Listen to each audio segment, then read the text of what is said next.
Hey,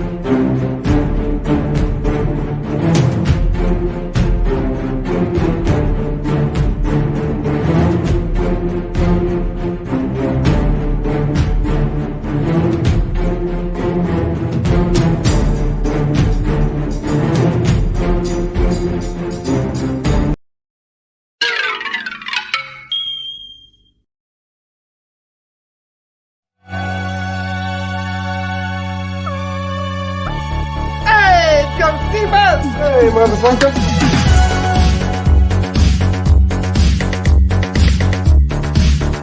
Do you ever fantasize about being killed? If they ever ask about me, tell them I was more than just a great set of boobs. I was also an incredible pair of legs. They brought their fucking toys with them. And now here he is, the man you just love to hate.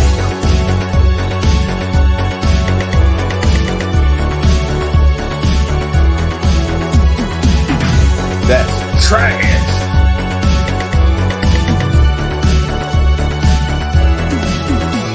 I want all of you to get up out of your chairs. I want you to get up right now and go to the window, open it, and stick your head out and yell, "I'm as bad as hell, and I'm not gonna take this anymore!"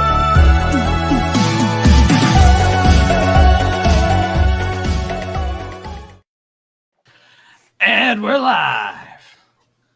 Hello, everyone. Welcome to And Now for Something Different. I'm Joe Amato, and I'm here with my partners in crime, Tyler T-Rex Baker, Nasty Nate, Nathan Kennedy, Rebecca McDonald, a.k.a. Newt, the Trash Man, Ren McKenzie, the Dr. Dusha Mitrovich, and Tom Bryski. Did I get it right? It wasn't Bryski? That was fantastic. It's Bryski, Joe. Bryski. I know so many times they fuck with your name with Bryski. Bryski. It's like, I think it's Bryski. You've done my family proud. All right, then. I got it. I didn't botch it. It's been 3 weeks, or I don't know how fucking long ever since I was traumatized by fucking Rebecca and John. So. And Joe, we have to remember that Ren is no longer the Trash Man. He is Ren Vogue now. All right, so going forward, I ain't giving him that shit. Yeah. Don't inflate his fucking ego with that bullshit. No, he's still the Trash Man. That's what he's gonna be. Fucker. I also insist that anytime I'm on the show, that's exactly how you introduce me every single time. And Tom Bryski. Yeah. There. All right. Oh, shit. Well, Joe, so how you guys all doing? Oh, we'll go ahead. Talking about a couple weeks ago and your airplane travels and what you were worried about seeing every time you looked out the window. Just want to. What's it? The gremlin on the wing. That's it. How he God got damn here. it. That's shitty. That's pretty good. Did you get to talk to Shatner when you finally landed, Joe? No. The thing was, we didn't plan on bringing him back with us. We just went to Ohio. And then, like, we're looking on the plane and we just see that shit. There's a gremlin on the side of the plane. Oh, Christ. Like I said, it was just just waiting for that shit to get going. It's like, God damn, just fucking fly already. And I thought my ears was going to be popping, but I was fine. It was good. It was a nice trip. I enjoyed it. I was going to say, Joe, did you and the stewardess, join the Mile High Club on your way back home? Jesus Christ. No, that was my first time on a No, Tom, that was my first time on a plane, but no, I didn't care about the flying part. It was just what did she say? First time flipping on a plane. Yeah. Oh, Jesus on Christ. a plane. On a plane. No, so that was my first time on a plane, but it was fine. It's not freaky, and like I said, it's good. It got freaky? No, God damn it! Good Joe. Good Joe. You're such a weird dude, Joe. So I guess now, unless Doosan's been on a plane that we're not aware of, I guess him and I are the only two that haven't been on a plane before. So yeah. And is there a reason you don't want to get on, Nathan, or you just had no need, or just the thought of flying? There's just never been a time period where it's like I'm flying here. It's like with PowerCon, I could have flown there, but it was only 5 hours away. So I'm like, I can drive there. It's not. Yeah, you can drive that for sure. But I mean, if you had to fly somewhere, would you think you'd have an issue, or you'd be fine? Just get on the fucking plane. That's it. Oh no, I'd probably have a panic attack. I'd probably be sitting there and like, this thing's probably gonna crash. And then I'd be Zero like, chances of survivability. My friend Joe, yeah. he has a real severe phobia of flying and everything like that. And one time he was waiting in the airport. He was ready to get onto his flight, and he had taken, I don't know what it was. It was like a Valium basically, and it wasn't kicking in. And he was starting to get a little worried because the flight was about to board. So then he went and he got a few drinks at the bar. Dang. To settle him, and right after he had the drinks is when the Valium kicked in, and then it was the combination of both, and he just became a complete vegetable on the flight. Jesus Christ! And then when we landed, he was still out of it. We needed to get help to get him off the plane. And, Wow. and we put him in a he was in a wheelchair, and they wheeled him out, and his wife came to go pick him up. She said, "What did you guys do to him, my husband?" How long was the flight? How long was the flight? Oh, the flight was only about 4 hours. Huh? How long? 4 hours. We were coming from, I think, California. Oh my God! So that would probably be me then. I would probably be like, this shit's not kicking in. It is absolutely nothing. You sit there, and once it goes, I mean, you just feel like you're just sitting in your room. It's just in the house, on the couch, like nothing. You don't feel any shaking, anything. Well, Hell, yeah, on the but way it's back, the- it it's was the even better takeoff. because it was That's the part that no one talks about. It's the takeoff. When you feel the plane leave the it was ground. a nice like rush. That's the best part, man. You feel it. You It's know? actually fun. Yeah, it's fun. But once you get going, it's like it's easy. And hell, on the way back, it was even better because there was Yeah, a but movie remember that you you had could to hold watch. my hand, like when we were taking off. What the hey? No, What hold the on a hell? second. No, No, that's no. so I tough. was trying. I told John to give me his hand just for the initial, like, when we're going, like, in case it crashes, I crushed his hand. He didn't give me his hand, so Rebecca put her hand there. I held it, and I was like, I won't squeeze it too hard. Squeeze a little That more. We wasn't got his going. I was hand. fine. I was scared. God damn it! And once I was fine, it was okay. It was fine. It's just Jesus Christ. It's the anticipation. Like, get the fuck off the Somehow he's ground. got You wanted to use John as a flotation device. Yeah, right. I know. I wanted it to get the fuck off the ground. It kept turning, and I looked out the window. I was like, man, I'm getting disoriented. It felt like we're just going in a circle in that fucking big area, and it was just getting me disoriented. I was like, just fucking fly. But I was fine. It was good. And I watched I'm Batman allowed. Returns on the way. But Oh, Joe, how was the airplane food? Well, they gave me a bag of Sun Chips and some water. That was the free food on the way back. I got a thing of Sun Chips and some water. I'm sure so it Joe's was complaining to the stewardess, the pilot, to everyone that would listen to him. You know, just this is it. And did you watch any movies? Oh yeah, and that was perfect. From the beginning of taking off to landing, it was going to be just over 2 hours. I put on Batman Returns, so I just sat there and watched Batman Returns all the way home. Landed Excellent fine. choice. It was just, yeah, it was perfect. It was perfect. So good flight on the way home. That's good. Now we can finally talk about Batman Returns on the show. Thanks, Joe. Joe's finally seen it. Sure. So. Oh yeah. Oh, you haven't seen it prior to that? What's that? You hadn't seen it prior to that? No, I've always watched Batman Returns. They're making fun of me because it seems like I was they're like- remember I knew the quote. You know, you don't really think you'll win, do you? Like I knew. Which that. I couldn't believe Joe knew that. And he's like, yo, no, I love Batman Returns. Like, what, come again? You've seen a movie that. Just making sure. I mean, you haven't seen some movies that I'm surprised you haven't seen. You hadn't seen. It'd be funny if you said that all the time, but still had never seen the movie. Oh yeah. Well, it's easy. Have you all ever had to do with the people that you work with? Like they insist, like, "Oh, have you watched this?" And I'm like, "I'll just say yeah, just so I can keep the conversation going and we can be done." What movie? You know? I don't know. Sometimes people will just like, it's not worth the trouble of like, no, I haven't seen it. It's like some people will tell me, "Did you watch the game last night?" No, I don't watch football. Well, it's been a lot easier if you just told me you did because they're gonna tell me the story anyway. It's just, Right. See, exactly what happened. Yeah. And it's always bit me in the ass because then they'll start asking me things about the movie and I can't answer them. So well, that's why you have to say, I don't I haven't do that watched it in a anymore. while, though. You know, I saw it with some friends one time. It's been a long time since I've seen it. And, you know, as long as you can tell them who's in it, then, you know, people like, oh, then it's almost like a free pass go card almost, you know. Which there's a ton of movies I haven't seen. I just know who's in it. I've seen the trailer for it, and I'm like, oh yeah, I know that movie. Yes, that person is. Oh yeah, it's so good. I'm like, and you just change the subject, you know, just. And that goddamn Florida full of a lot of crazy shit, poisonous flowers, well, goddamn I just grow lizards poisonous everywhere. flowers in our front yard. Trash literally guzzling, Trying to keep the bums out. trash guzzling weirdos. piss off, you shit. Anyways, yeah, so Oh, she was oh. saying, like, that flower's this, and then there's this kind of one. She was like, and that flower right there, I mean, that could kill somebody. I'm like, what are you talking about? I'm like, I was I going bet to you touch it's it. like the And flower she was from like, Mario's throwing Rebecca and John jars for the picture. right. She said, It's no, like it's trying to only eat if you Joe. put it in. If you put it in food or somebody's drink, but it has to be kind of quick and then kill them. And I'm like, she thought of this shit. Or I went into something. great detail about it. I'm just imagining that you're telling him this, but you're doing it with like the glee and the love of like somebody from like Yes. the family. You're like, this one will kill somebody. And And you're she like actually really happy was about it. smiling about it. She was smiling as she's describing this shit. I'm See, like, this I is know. fucking petrifying me. I didn't want to touch nothing. I'm paranoid of everything. It It's was around only her if you goddamn ingest house. it. If you touch it, it's fine. Yeah, so, well, needless to say, I still didn't touch it at all. I just looked like, oh, there's a poisonous flower that'll kill somebody. Immediately after she explains this to Joe, she's like, would you like something to drink? Hey. Yeah. No, just has some water. Oh, Put shit. the white A lot of oleanders crazy in shit. it, I swear. There's a lot of crazy things out there, though, God damn it.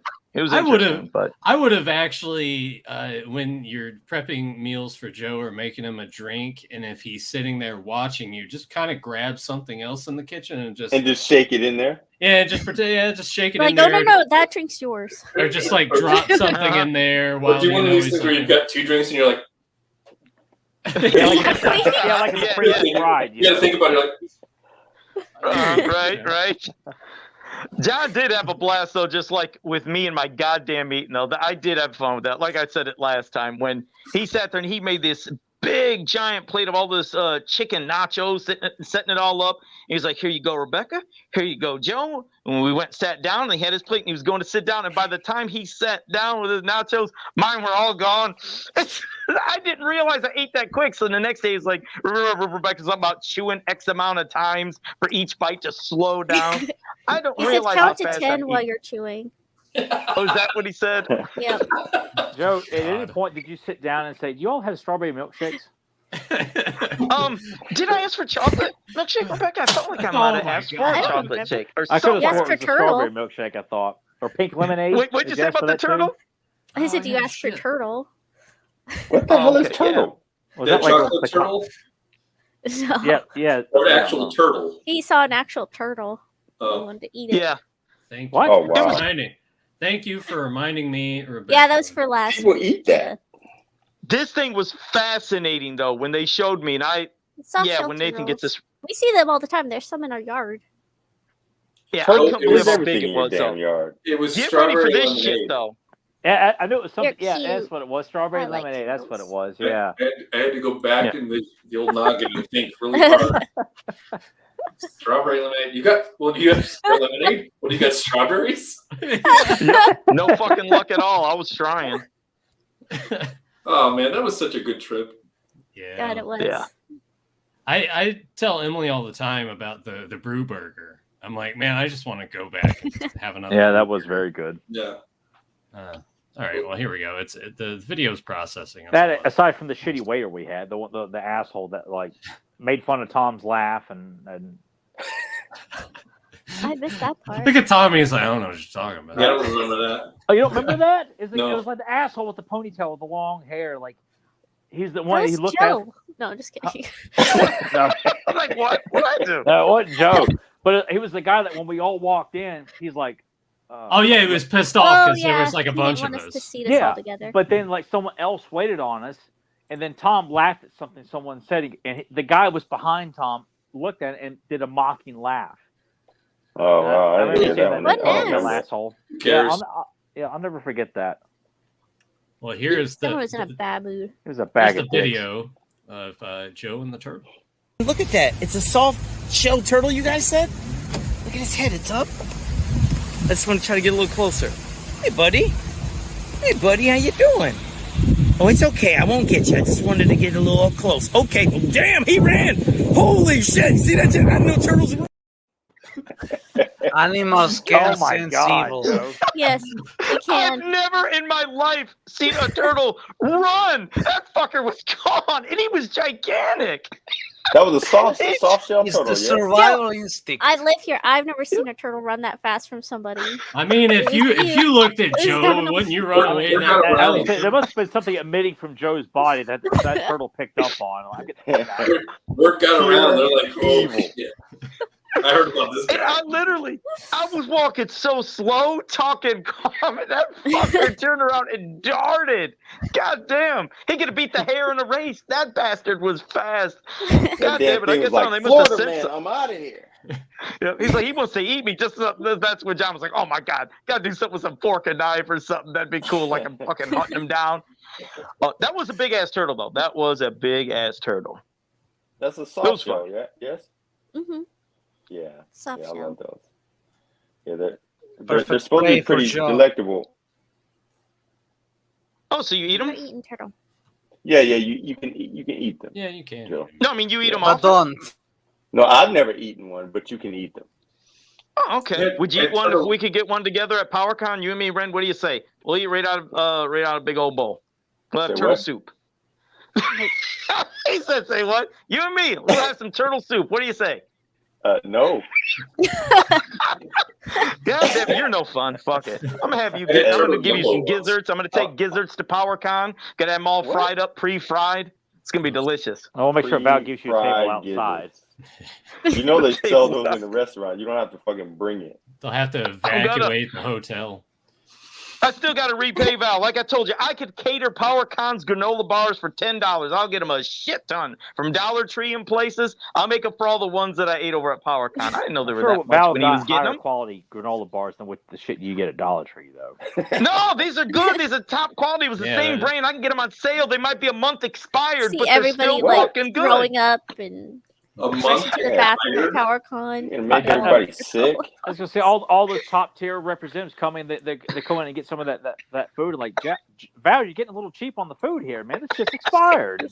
Everything's expired. Yeah, a month. shit. Like Mattel's gonna be like, I don't know if we want to do business with you anymore. And Val next it cuts to Val sitting outside with his hand, head in his hands, and Joe sitting there next to him, offering a granola bar. He's like, I No, knew What's it the was matter, Yeah. buddy? Yeah.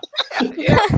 He's like, I don't know what happened, Val. I was just watching a lot of Fantasia. One day it just clicked. Tom, you said you had turtle gumbo? Is that what you said? Yeah, I had that when I was down in Louisiana. Pretty good. It's got like a texture that's similar to lobster, but it ironically does taste like chicken. Okay, that doesn't sound bad Okay. actually, because I like both lobster and chicken. Yeah. Lobster's disgusting. You don't like lobster? Lobster's disgusting. You're Do you disgusting. like It's any- delicious. What the do you like fuck any do you know, seafood? Ren? Yeah, I love seafood. I'm Just not lobster. I'm from the good area of Virginia. What do you like? Crab legs? Do you like crab legs? I like crab legs. I like crab. I like fresh fish. But I mean, Red That's got interesting. crab. I've only had lobster twice. One was in Saudi Arabia, at the Air Force base. That was the Well, first there time you I go. ever had it, and it was Exactly. fucking disgusting. Okay, they And didn't make it right. Well, you I know, can't remember the second time. I tried it again. I was like, okay, maybe it was the Air Force cooks, but it I was wasn't. It's got to be the right place, man. Lobster's I'm good. Some shocked. people Red can fuck it up, Lobster. but it's You got to good. go to Red Lobster, Ren. I'm shocked because when I think of lobster, Air Force Base is what comes to mind. Yeah, you ain't going to the right places, Ren. Trust me. We'll get you some Well, lobster. like, You'll like love it. I said, man. Listen, Tom will It pay might have for just been a couple instances of bad. a burger is a burger. A hot dog is a hot dog. A lobster tail is a lobster tail. Mm. I just No, don't you got see- prepared just right. Some people can't fuck that up, and trust me, it's on Tom at PowerCon. He'll pay for it. He'll get you and me some lobster. Damn. You're gonna fucking love it. Hey, Okay, I mean, but if you're gonna make Thank him you, eat Tom. lobster, you have to eat coconut. What? But I Oh, can't eat man. coconut. No, It he's makes me coconut. dizzy. I have, Oh, coconuts. I have an nasty. Yeah, issue but with when it. It makes me. now when Ren says I don't like something, you gotta force it on him. But it's not gonna make him Oh, dizzy. touche. Coconut makes me weird. There's No, there's Ren one can point eat here it. that seems to be overlooked, and that's that I'm paying for this for some reason. Yeah, like how excited. I was trying Yeah, to just we're- shove that in there over say and Joe's over. just We're not Every- gonna, We're not going to come in and play. I don't we're not remember gonna agreeing to forget your this. charity. I Thank you. try. I was trying to get a fucking free meal. God damn it, I tried. You can't try. pay for Oh my there. god, you got a free flight, free food. You'll get free rooms at PowerCon. Like, what the fuck else do you want? Free lobster, apparently. I guess free lobster. I do. You know, that he can share I'd with love it. friends. Yeah. I imagine he wants to have like matching like lobster napkins, like tucked in, like their shirts together there. We are not Yeah, gonna with have the bib, matching yeah. Just sitting there with the tape, the lobster forks, like, bibs. It's gonna be awesome. I would not mind buying food for somebody to try it for the first time and just. Okay, I'll be honest, Tom. I've never had expand their lobster. I'll horizon be and try something new. That I wouldn't I've care never about. had lobster. I know. Never had when it. Joe was talking about how much he loves, like, there's no fucking Joe, way shut Joe, the as fuck cheap up, as he is, has had lobster. Like, no, Yeah, there's no way. see, Tom, I've never had lobster, so you have to get Shut- that for me. shut Then the I've fuck never up, had it in my Because you life. just said you loved lobster. Yeah, you're Okay, out. God damn it! I was Admittedly, trying Oh, again. yeah, that's his way of getting a free meal. Oh, I've never had it That's before. what Yeah, you should have said that, Tom. It's a terrible liar. Admittedly, I You're just gonna be like, I have never had lobster. I haven't either. What? I What? haven't. Yeah. Oh my god! I like shrimp a lot. Me too. then Crab you legs. love It's lobster. Crab legs expensive. are Not okay. everybody can just go out and get lobster, Joe. Yeah. Well, Also, but, I mean, it you also know, depends on the type that you want to get. Do you want to get it just as like itself with like lemon or not lemon butter sauce? Do you want to get it like Butter sauce. lobster bisque, like in a soup? Like, there's different ways to prepare it and have it. Yeah. Probably. well, hey, butter, I got it actually. at a casino one time. I had this free voucher Joe for going to a free all-you-can casino. eat- He had a free Really, a voucher. free- Did you hear Not that? go to a voucher. casino. All you could eat lobster, and they give you the whole fucking thing, the whole body, the claws, it's the whole fucking thing. So I just would rip He's off just like the Daryl fucking Hannah. tail. That's like. The crunch, crunch. But the amount of tails Oh, like I was Frank ripping Drebin off. trying to tear that lobster What are apart, you smacking doing to people this in the face. lobster? Like, I see your hand. I know. doing this. Well, Like, because you just grab its body and you literally rip, and then the tail comes off. You take the fork, pull it right out, dip it all in butter, and just shove the whole fucking thing in your mouth. And I was going through so many goddamn. Shove the whole great. thing in your mouth. The whole lobster tail. You can get that whole thing in there if you got a big mouth like me. I just shove it in there, dip it in the butter, shove it in, chew it up, and just go to the next one. I It was bet you fucking don't. heavy. Ew. Yeah, that sounds about right. Ew. Oh no! this is why the knocker lasted like 3 seconds. Fucking God. Yeah, ew, pretty much. man. There's Joe. But you can get the claws too. So then, you can pop the claws, but you can instantly just get those goddamn tails, rip them right out. Oh, fuck, it's great. Did you drink the butter sauce when you were done? Yeah, Of course he did. Bathed in it. Just drink it. Yeah. Yeah, because I mean, well, remember I did that before with that when I got that buffet of that stuff that one time where it was real butter, and I told you I was putting on everything. You could drink it right when you're done. How it's are when you there's not just like a little bit. 500 pounds? It's Well, pronounced. I got a high metabolism, but when Yeah. you're down to like the last He little puts bit, a and there's that little finger bit in of his butter, mouth. You got a fucking worm. you just gotta drink the last little bit. It's not like I was drinking a whole vial of it, Okay, but if there was like okay. this much left, yeah. Yeah, I think we we'll all be that after that conversation. Thanks, Joe. But Oh, let me say hello to this chat. yeah, by go the ahead way. and do that so we can move on to We some got Swamp Sean- Thing. Sean Darren, Zentron, Febmon, Eric Sanchez. Say it, Nathan. Johnny Cock. Jaime Mares. Sobek. For fuckness sake. Paul Rick is here. Brian Brummagem. Papa Lois says everyone's 69, named like he's yelling Felipe. bingo. You sound like Popeye. Felipe. When he's just mumbling to himself and walking down the street. Shut up. God damn it. Stop it. Just give it. John Ballard. Casey Duncan. Stu. Somebody new. We got somebody new here named Stu. Welcome to the show. And it rhymes. Yes, Stu. New Stu. Goddamn. Masters Keep. I'm almost. Hold on. I'm almost finished. JSP, Joe. JSP. I haven't seen him yet. Hold on a second. Son of a bitch. God damn it. I'm still scrolling. Thompson's Those are here. names And that he's reading, JSP. too. JSP, Anthony Albanese, and I think I got everybody. If I missed anybody, I apologize. This has been a long time coming. Tyler's wanted to talk about the return of Swamp Thing forever. Tom, I think one time many moons ago when we had him on the show, it came up in conversation. Tom's like, I love Return of Swamp Thing. And Tyler's like, we got to do it. And all these, it feels like years at this point. Later, we're finally talking about it. So hell yeah. I don't know how anyone wants to start this. Tom, do you have a list of notes like you always do? Or I always have notes. hell yeah. All right. This is a given. We'll break them out. Let's hear what you got on there. So. Okay. I have them on my second screen, not paper this time. We're saving trees. Oh, hell yeah. In honor of Swamp Thing. In honor of Swamp Thing, I was about to say. Hey, look, and I'm over here destroying some, so I don't give a fuck about those trees. This is true.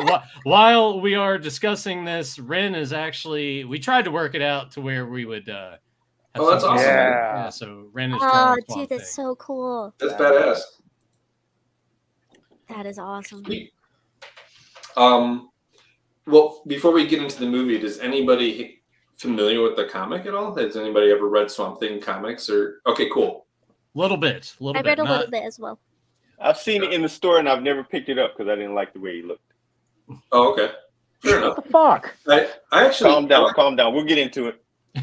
Oh no! Wait a second here. Now, when you say you saw him, like in Modern Swamp Thing, yeah, it sucks balls. But we go back to like the beginning, and then when Alan Moore was working on the book, like that Swamp Thing from that entire run, from the beginning to Alan Moore is awesome. I think. Yeah. I skipped all that shit. So you don't even know what I'm talking about, do you? No. Yeah. Oh my god. He literally just did to you what you said at the earlier part of the show, where you're just like, yeah, you were the person. Yeah. No. Yeah, sure. Yeah. I stopped getting into it like right around the time that they were looking for the host of the Sprout, if you know what I'm talking about. They were looking basically to replace Swamp Thing in the pantheon of Swamp Things, and that's where I got kind of out of it. So I don't know very much beyond that. He was like going to have a kid at some point and everything. But ironically, there's a lot of story points that happened in the comics that they kind of. Someone who wrote the script basically must have been a fan of the comics or did a modicum of research, because there's actually a few points in the comics that actually show up in the movie as things that they wrote about back then. So there's that one, it's jumping way ahead, but the part where he picks off that little bud, gives it to Heather Locklear to eat. Yeah. And then that was fucking weird. Then she hallucinates seeing him as he was. That's from the comic. That happened in the comic. Okay. Yeah, it was weird. But it was weird, but he just put his flower dick in her mouth. Weird. He was like, "Yeah, eat this," and she was like, "No problem. I'll put it in my mouth." He also beat it too. Yeah, but he ate himself. Him eating it doesn't make any difference. Like, he's a weird plant dude. And then I'll get off my little soapbox and I'll let you guys go on. But he's a weird fucking plant dude, and she just trusts him. He's like, "Yeah, let me reach down here and let me go ahead and take some of this." She's like, "Oh yeah, I'll eat it." She's like, like immediately she was like, "Oh shit, you're a butt naked dude in blue jeans." But Ren, it's all a hallucination. But I don't know if you understand the underlying aspect. At the beginning, she's very obsessed with her plants. Don't give me that shit, man. So it works perfectly in line with. I know that weird. Going through I know that weird set is into plants, man. But he's a swamp dude. Like, he's gotta stink. They set it up right at the very beginning. She set up right at the very beginning. She's like, "Why can't plants, guys, be more like plants?" See? Listen, Tom. I love you, man. Don't make me hate you, Tom. Don't make me hate you, Tom. Do not disagree with me today, Tom. Because that guy was from a swamp. Somebody tell me any swamp on the fucking planet that doesn't smell like creek water. I didn't say that he wasn't a plant. I didn't say he wasn't a Swamp Thing. I just said we set it up at the beginning that she's down. Hey, Tom. You know I love you, buddy. Would you stick your tongue on a tree in the swamp? I'm not Heather Locklear. I don't want to hear that shit, Tom. You suggested this film. I blame you. Actually, I didn't. Yeah, it was No, Tyler. It was Tyler. It was this guy. I'm guilty of that. Well, I'm gonna tell you like this. Nathan gave me the impression. Nathan gave me the impression that it was your idea. Oh, so now you're gonna back off now, huh? Huh? Oh, okay. So you thought it was Tom's idea. You wanted to go after him, but now you found it's my idea. I see you suddenly shut the hell up. Is that? Well, you know, okay, no problem. We'll go into it. Since it's your idea, there's really no need for me to argue because I know why it's a stupid idea. I was waiting for Ren of all people. Big shocker. All these hot girls in this movie, man. Yeah, but there were no titties. So. I really need to make somebody meter say it Ren again, where it's just his head to see how mad he gets at the film. Say it again, Nathan. There weren't any titties in it, but I was walking around today in the store, and I'm like, after Deucin had messaged in the group, he was like, he sounded mostly optimistic about the film overall. I'm like, all right, well, Ren's probably gonna hate it then. So I just came into it expecting amazing this. opportunities for us to see one fucking titty. But it was a PG-13 movie. You're not gonna see that in a PG-13. Well then, don't include me on the next one. It's got to be R-rated. All right, you got it. I made that comment while we were rewatching it. I was like, Adrian showed her titties in the first movie, but that one was rated R, wasn't it? Yeah, that was R-rated. Yeah, and a piece of shit. Which I still was very. Yeah, which I was very surprised. I'm gonna have to watch the first one. I was actually surprised they did that in the first one, considering that it was a DC property. Yeah, it did say DC big on it, and I was kind of wondering why you guys chose the second one. I hadn't seen either one. Because the first is a piece of shit. Is there a show as well? Yeah. USA. there's a TV USA Network had a TV, and there was an animated series too that came on. And they just recently had a new series that was on DC Universe. It only went one season, but they like really focused on the horror aspect of it, and it was actually really good. Yeah, it's pretty decent from what I've watched. Yeah, I was kind of disappointed that they got canceled. It got canceled like before it even aired, like episode 2. It's probably for the best. What did you think, Tyler? What's that? Did you like the HBO show or the newer one, Tyler? No, when it came out, I didn't have the streaming service to watch it when it came out, but I have it now. You have it now, right? Yeah, I have the opportunity to watch it now, but I have not gone back. I didn't have a lot of. Well, I guess you're one of the few because I haven't talked to people who've actually seen it, so I'll take your word for it there because I feel like there is a lot to Of course, I'm not I don't know everything about Swamp Thing because I've only dabbled. I mean, this movie was my introduction to Swamp Thing as a child. Like, this was like what I saw in this movie is what I thought Swamp Thing's world was. Like, he beats the fuck out of everyone, and there's nothing but hot women all over the place. That's what I thought Swamp Thing was about. The first movie was my introduction to Swamp Thing, and that was before I even knew that it was a comic book. Mm-hmm. I didn't know about that there was a comic book. I just saw the movie, and then when the second movie came out. And I saw it, and it had such a completely different vibe to it. I'm like, this one is. I love this one. This one's great. Yep. So so that you loved it by default of the other ones being so bad? The first one I thought for a couple reasons I thought it was kind of boring. Yeah. Oh my god. And it's terrible. And with a few exceptions. The suit is awful compared to the one in this one. The one in this one is like super rubbery or something. No, Nathan will show you real quick. It was heartbreaking when I saw that as a kid. Like, this is him. Yeah, the one in this one is so much better than the one in the previous. It's amazing. The effects are way better. Mm-hmm. Also, they never call them this in the movie. I don't think they called them in the first movie either. It's been a while since I saw it. But Arcane, the main bad guy, he does a lot of scientific experiments and he makes these mutations. They're called the Unmen. Unmen, yeah. Yeah. Mm-hmm. This movie has so much more of that going on, which as a kid, I loved. So, like, that also hit home with me, too, just seeing all these crazy, like, half human, half animal monsters. And that's in the animated series, too. Like, he transforms his henchmen into the Unmen as well, so. Yeah. Which is a lot of fun. And the animated series, it's been a long time since I've watched it. I think Joe watched the intro for it and botched that hard. He's singing the theme song. Yeah. Yeah. Yeah. What a marvelous job. I he didn't did know the with that. goddamn theme song. I just winged it. But that was a cool looking series. I need to go back and revisit. And the toys were a lot of fun that Kenner. Yeah, the toys were fun. Really, yeah. What were you gonna say? Here we go. Oh, is this Joe's version?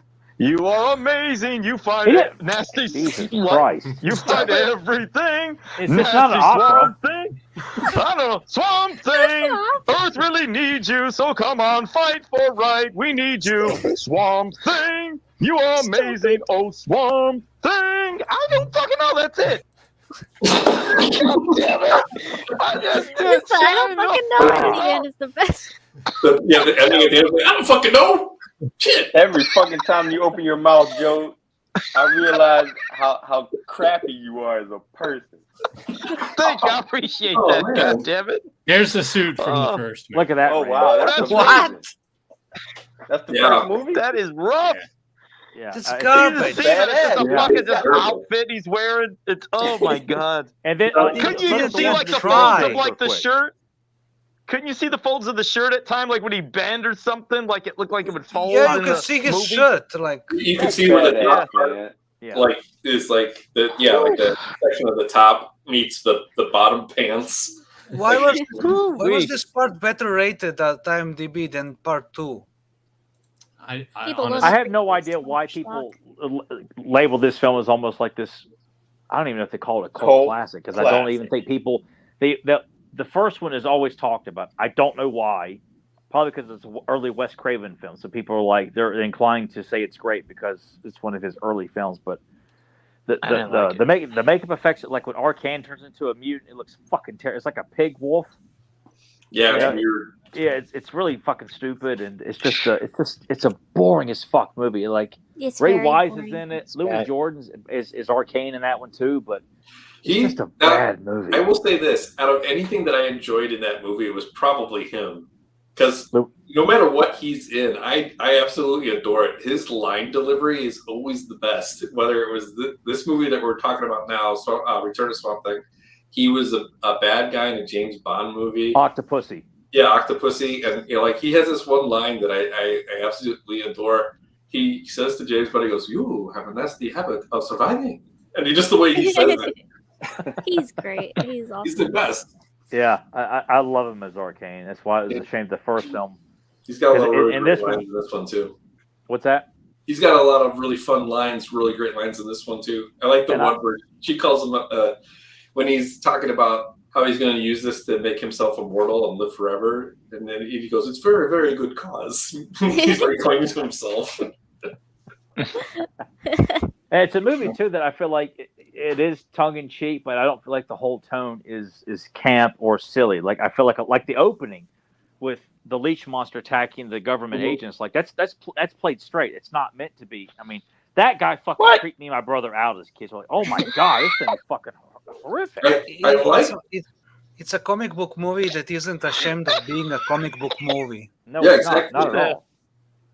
What I liked about the leech monster was he was whatever experiment that got loose. They kind of have a throwaway line where they basically talk about how a couple got out.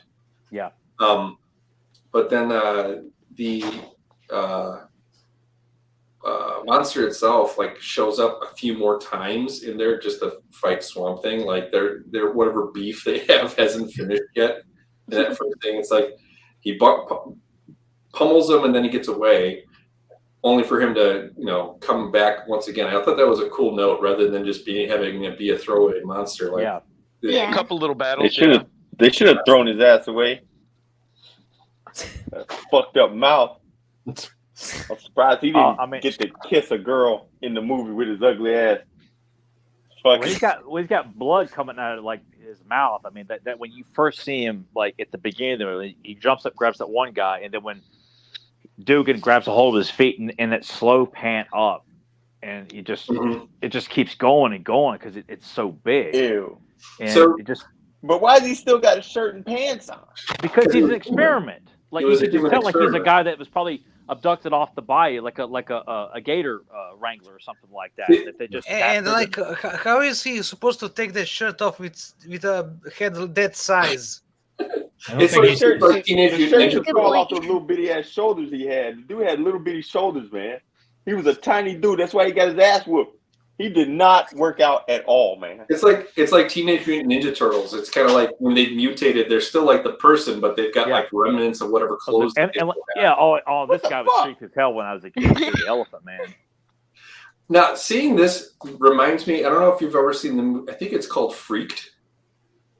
Have you ever seen that movie? Freaked? The carnival one? Is that the Yeah, carnival one? It's called Freaks. Yeah. Freaks. Yeah. Sorry. Yes, No. yes. Not Oh, Freaks. that movie Freaks. The one where it's got the guy from Bill and Ted in it.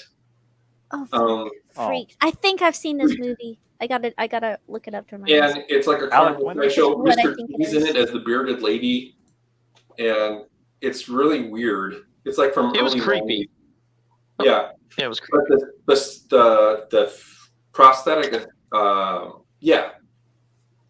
that. Oh The prosthetic- yeah. God damn. The prosthetics remind me of that. Yeah. Yeah. I'm wondering if like the special effects guy that did this movie That's pretty cool. worked on Return to Swamp Thing because they're very similar. I could see that there, and because all of them that are in it, you don't get Show a it whole again, lot of baby. like, and because there's like publicity shots of the monsters and the makeup, the costumes look amazing in bright light. Like Mhm. it's kind of surprising they didn't show a lot of in harsher light, so you can see the details of like the alligator man. Yeah, the Oh, cockroach God. guy. That was so Hey, cool. it's Joe. God. Joe. That was creepy. Yeah. And Yeah. to know that thing is nothing but a puppet.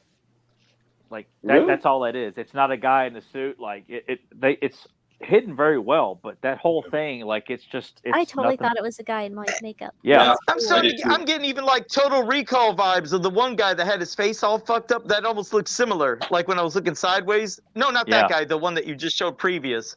It's just the one. No, the other one. That's what Joe looked like when he came and jumped This on guy. The one. God damn it! No, the last one you showed. This? That fucker. Okay. Yeah, the one guy that where he was saying something about about show your face around here again. He's like, look who's talking or something. Oh yeah, that It guy. almost looks like kind of his. Yeah, of course he has more. I mean, the other guy has eyes, but I feel like the jaw and shit. I don't know. I'm fucking rambling. You Anybody always got a ramble, value? Joe. That's It's nothing like new. you're like the other guy had eyes. This is funny. You know what I meant. God damn it, fuck it. He's just like the other I guy, except tried. he's not an insect. He's got half of his face, and and he Exactly. talks, and Kind of. he's a mutant. Son Well, of a that guy bitch. is a mutant too, I think, in Total Recall. I think all those guys are mutants. I think Yeah, is what they're yeah, called. yeah. See, yeah. Man, I want a But, bunch of ho-hos and cupcakes and fucking So I'm Twinkies sure like Joe that kid had in loved this that. Love goddamn that scene there. Yeah, I know. Oh, yeah. Joe is the inner fat kid for sure. I was That was that kid, Joe. man. He was eating. Joe Motto. He was eating tons of shit, having fun, wasn't sharing. I Oh, was like, that kid "That's was me. awesome. You want some? Here's a fucking apple. Both You want those, some? both Here's those an kids apple." were awesome. They were very well done. Like they didn't. They did you know, great for kids. Yeah, Yeah. I liked them when I was a kid, but even though I didn't relate to them, I just you relate more to Swamp Thing. But as an adult watching it, the kids are fun. They act like kids. Yeah, they're you know, not looking at- unlikable. They're actually they add to the Yeah. movie. It is. They do bring a fun element at work. And It they works. have a post-credit scene. Yeah, they Yep. do. Yeah. Oh, they did? yeah, I didn't know that. no, it's like one Oh, of the very shit, now I first feel like- examples of a post-credit scene. They did it Yeah. first, folks. No shit. Yeah. What was it's the a fun post-credit little scene? sequence too. Yeah. The post-credit was that it turns out they didn't have any film in the camera. Oh, so no money? Fuck. Yeah. Yeah. No they went money. to $10,000. Yeah. Oh. So but it's a fun little throwaway sequence. I And then the like one it. kid says he was never a friend of the other kid. Yeah, he said Yeah, you somebody were never program my right friend there anyway. from Friend Photo Hut. anyway. I'll have to think- watch that later. I didn't catch that. I think my favorite scene with the two of them is when he comes over and this kid pulls out the nudie mags and they toss them on the floor. There's the knock on the door and they're trying to shove all the shit back, and then this guy's just here at the door. Yeah. Yeah, then they just shut it. Then they Yeah. get the fuck out the back. But I like how they just shut that door. My I think favorite it was scene his was- parents coming home. Yeah. Yeah. That scene's good. One of the other scenes I like with them is when there's a noise in the swamp and he's like, go check it out, see what it is, and then Yeah. He goes, yeah, but what if somebody takes me? And he goes, don't worry, nobody wants you. Yeah, sure, nobody wants you. My mom wants me. My mom wants me. No, that'd probably be me. Nobody wants you. I'd have to go out there. Shit. Children, Jesus Christ. That sounds about right. And those kids get carried over to the cartoon. They're both in the cartoon series. Oh, that's cool. Are they Yeah. really? Yeah, Oh, I they're didn't know friends of Swamp Thing and Abby, because Abby's in the show. She's there living at Arcane's house, and the boys are there. You know, they're not exact, like they're not voiced by the actors or anything like that, but they're pretty much counterparts to what you see in the movie, and they're a slightly older, like they're teenagers. But I'm like, when I saw them, like, holy shit, it's the kids from the movie. I think there's only 2 actors from the first movie that come over to this one. It's him, yes. Yeah, and Dick the Rock. Yeah. Yeah. Which was nice. It's like you're taking the better aspects from that first movie and putting them in for sure. One. Yeah. And Dick played him in the TV series, which he was great in the TV series. Yeah. I missed that because, Tyler, I don't have an eidetic memory to remember all those episodes, but I do remember watching that series. It was on TV, and I love the TV series. Is that on DVD? Yeah, it is. The live action version. Yeah. Because I saw a brief clip from that, and they used a vocoder on his voice, so I couldn't tell if it's the same actor. Well, the actor like Dick the Rock, they don't use his actual voice. It's another actor voicing Swamp Thing in this movie, because I think when they were filming, they were led to. I think even Dick was led to believe that he was going to be using his voice, but in post, they decided to go with another actor to do the voice. Every line in this film is another actor doing Swamp Thing's voice. Yeah, but in the TV series, I don't know if it's Dick's voice just enhanced with like a voice simulator. But I like the voice of the TV series. Yeah. And a different actor plays Arcane in the TV series. But I always liked him. I always thought he's got like this big bushy hair. But he looks like a mad scientist. Like he has a very evil look to him. Like does it also have a strong comic book feel like this movie? It's been so long since I watched it. And I remember as a kid like wanting to see more Swamp Thing, and Swamp Thing's kind of used. I felt sparingly at the time, but like I said, we never got to watch it from the beginning. We would just catch episodes when they would show up. It didn't have the lighthearted fun though of like this. No, movie. it's a serious series. It's not played for laughs. It's not right. tongue in cheek. It's a serious series. Yeah. Yeah. Oh, and the opening sequence. If you haven't seen anything else, like the opening title sequence of that awesome music, it fucking rocks. And you got Dick the Rock doing this narration. I was gonna say that. Yeah. Yep, I remember. When I would get really sick, I would amuse myself by doing that Swamp Thing voice, and just beware of the wrath of Swamp Thing. But my voice be all all watch raspy. some fucking Swamp Thing TV series now. It's been so long. Speaking of awesome music, I loved the opening credits of this movie. With, Creedence Clearwater, and then superimposing that over all the comic art and everything like that. Yes. It was fascinating as a kid to see all those images of Swamp Thing. Like he's beating the fuck out of he's fighting devils and demons and monsters and robots and saving all these hot girls. Like this is awesome. Also, did you notice the Joker cameo? Yes. I highly recommend. That's a 2-part story of Swamp Thing.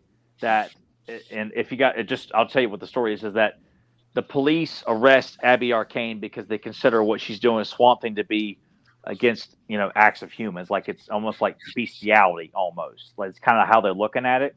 The Gotham police apprehends her.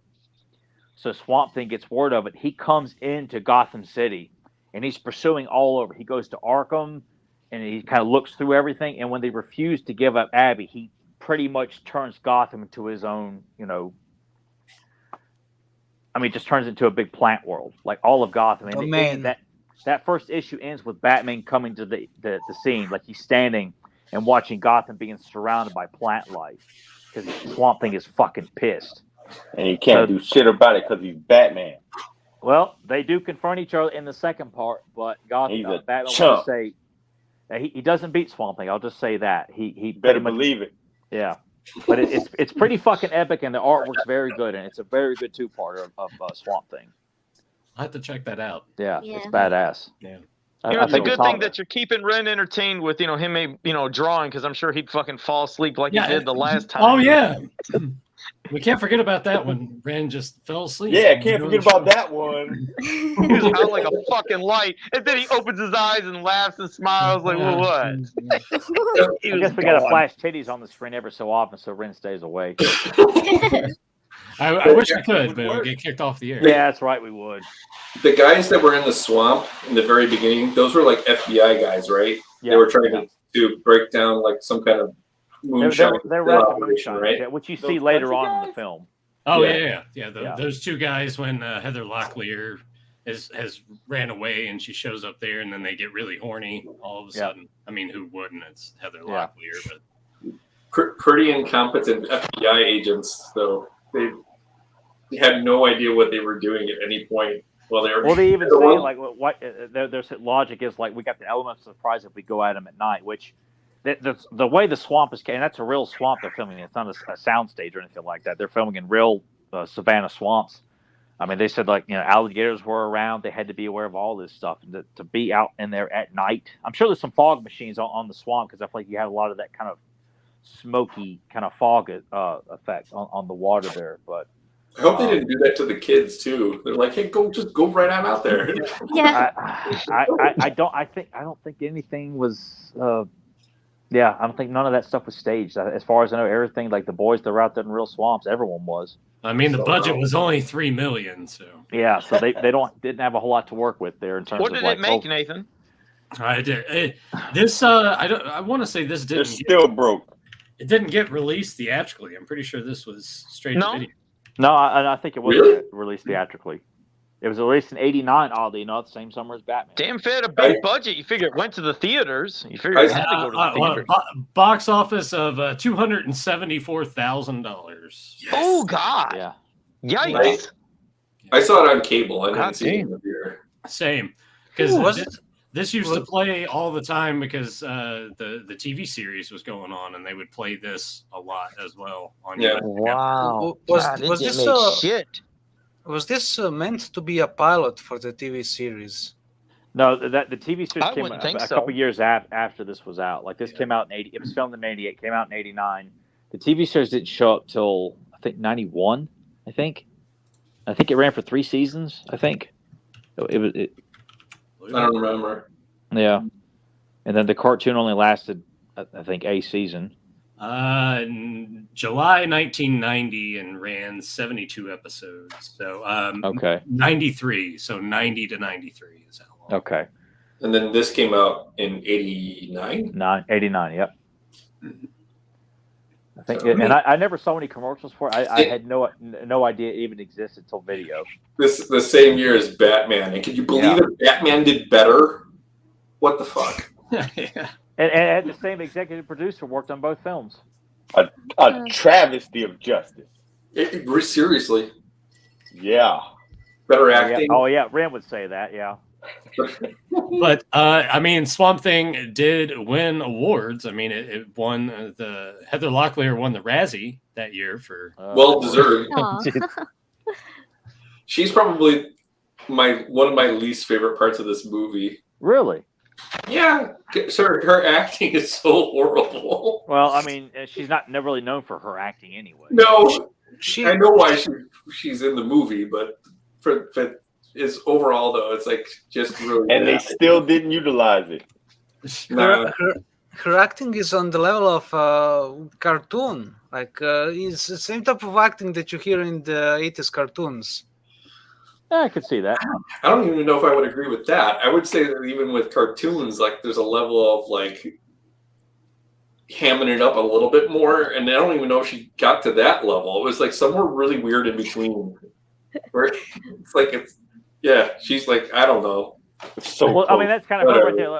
Look at me. That's what she's saying right there. I mean, yeah, look at her. She's like, what do you want from me, Tom? Exactly. And then there's that throwaway like TJ Hooker line. Oh, Yeah, I yeah. heard, Yeah. yeah. But they Yeah. couldn't say Hooker for some reason. She's got 2 lines like that.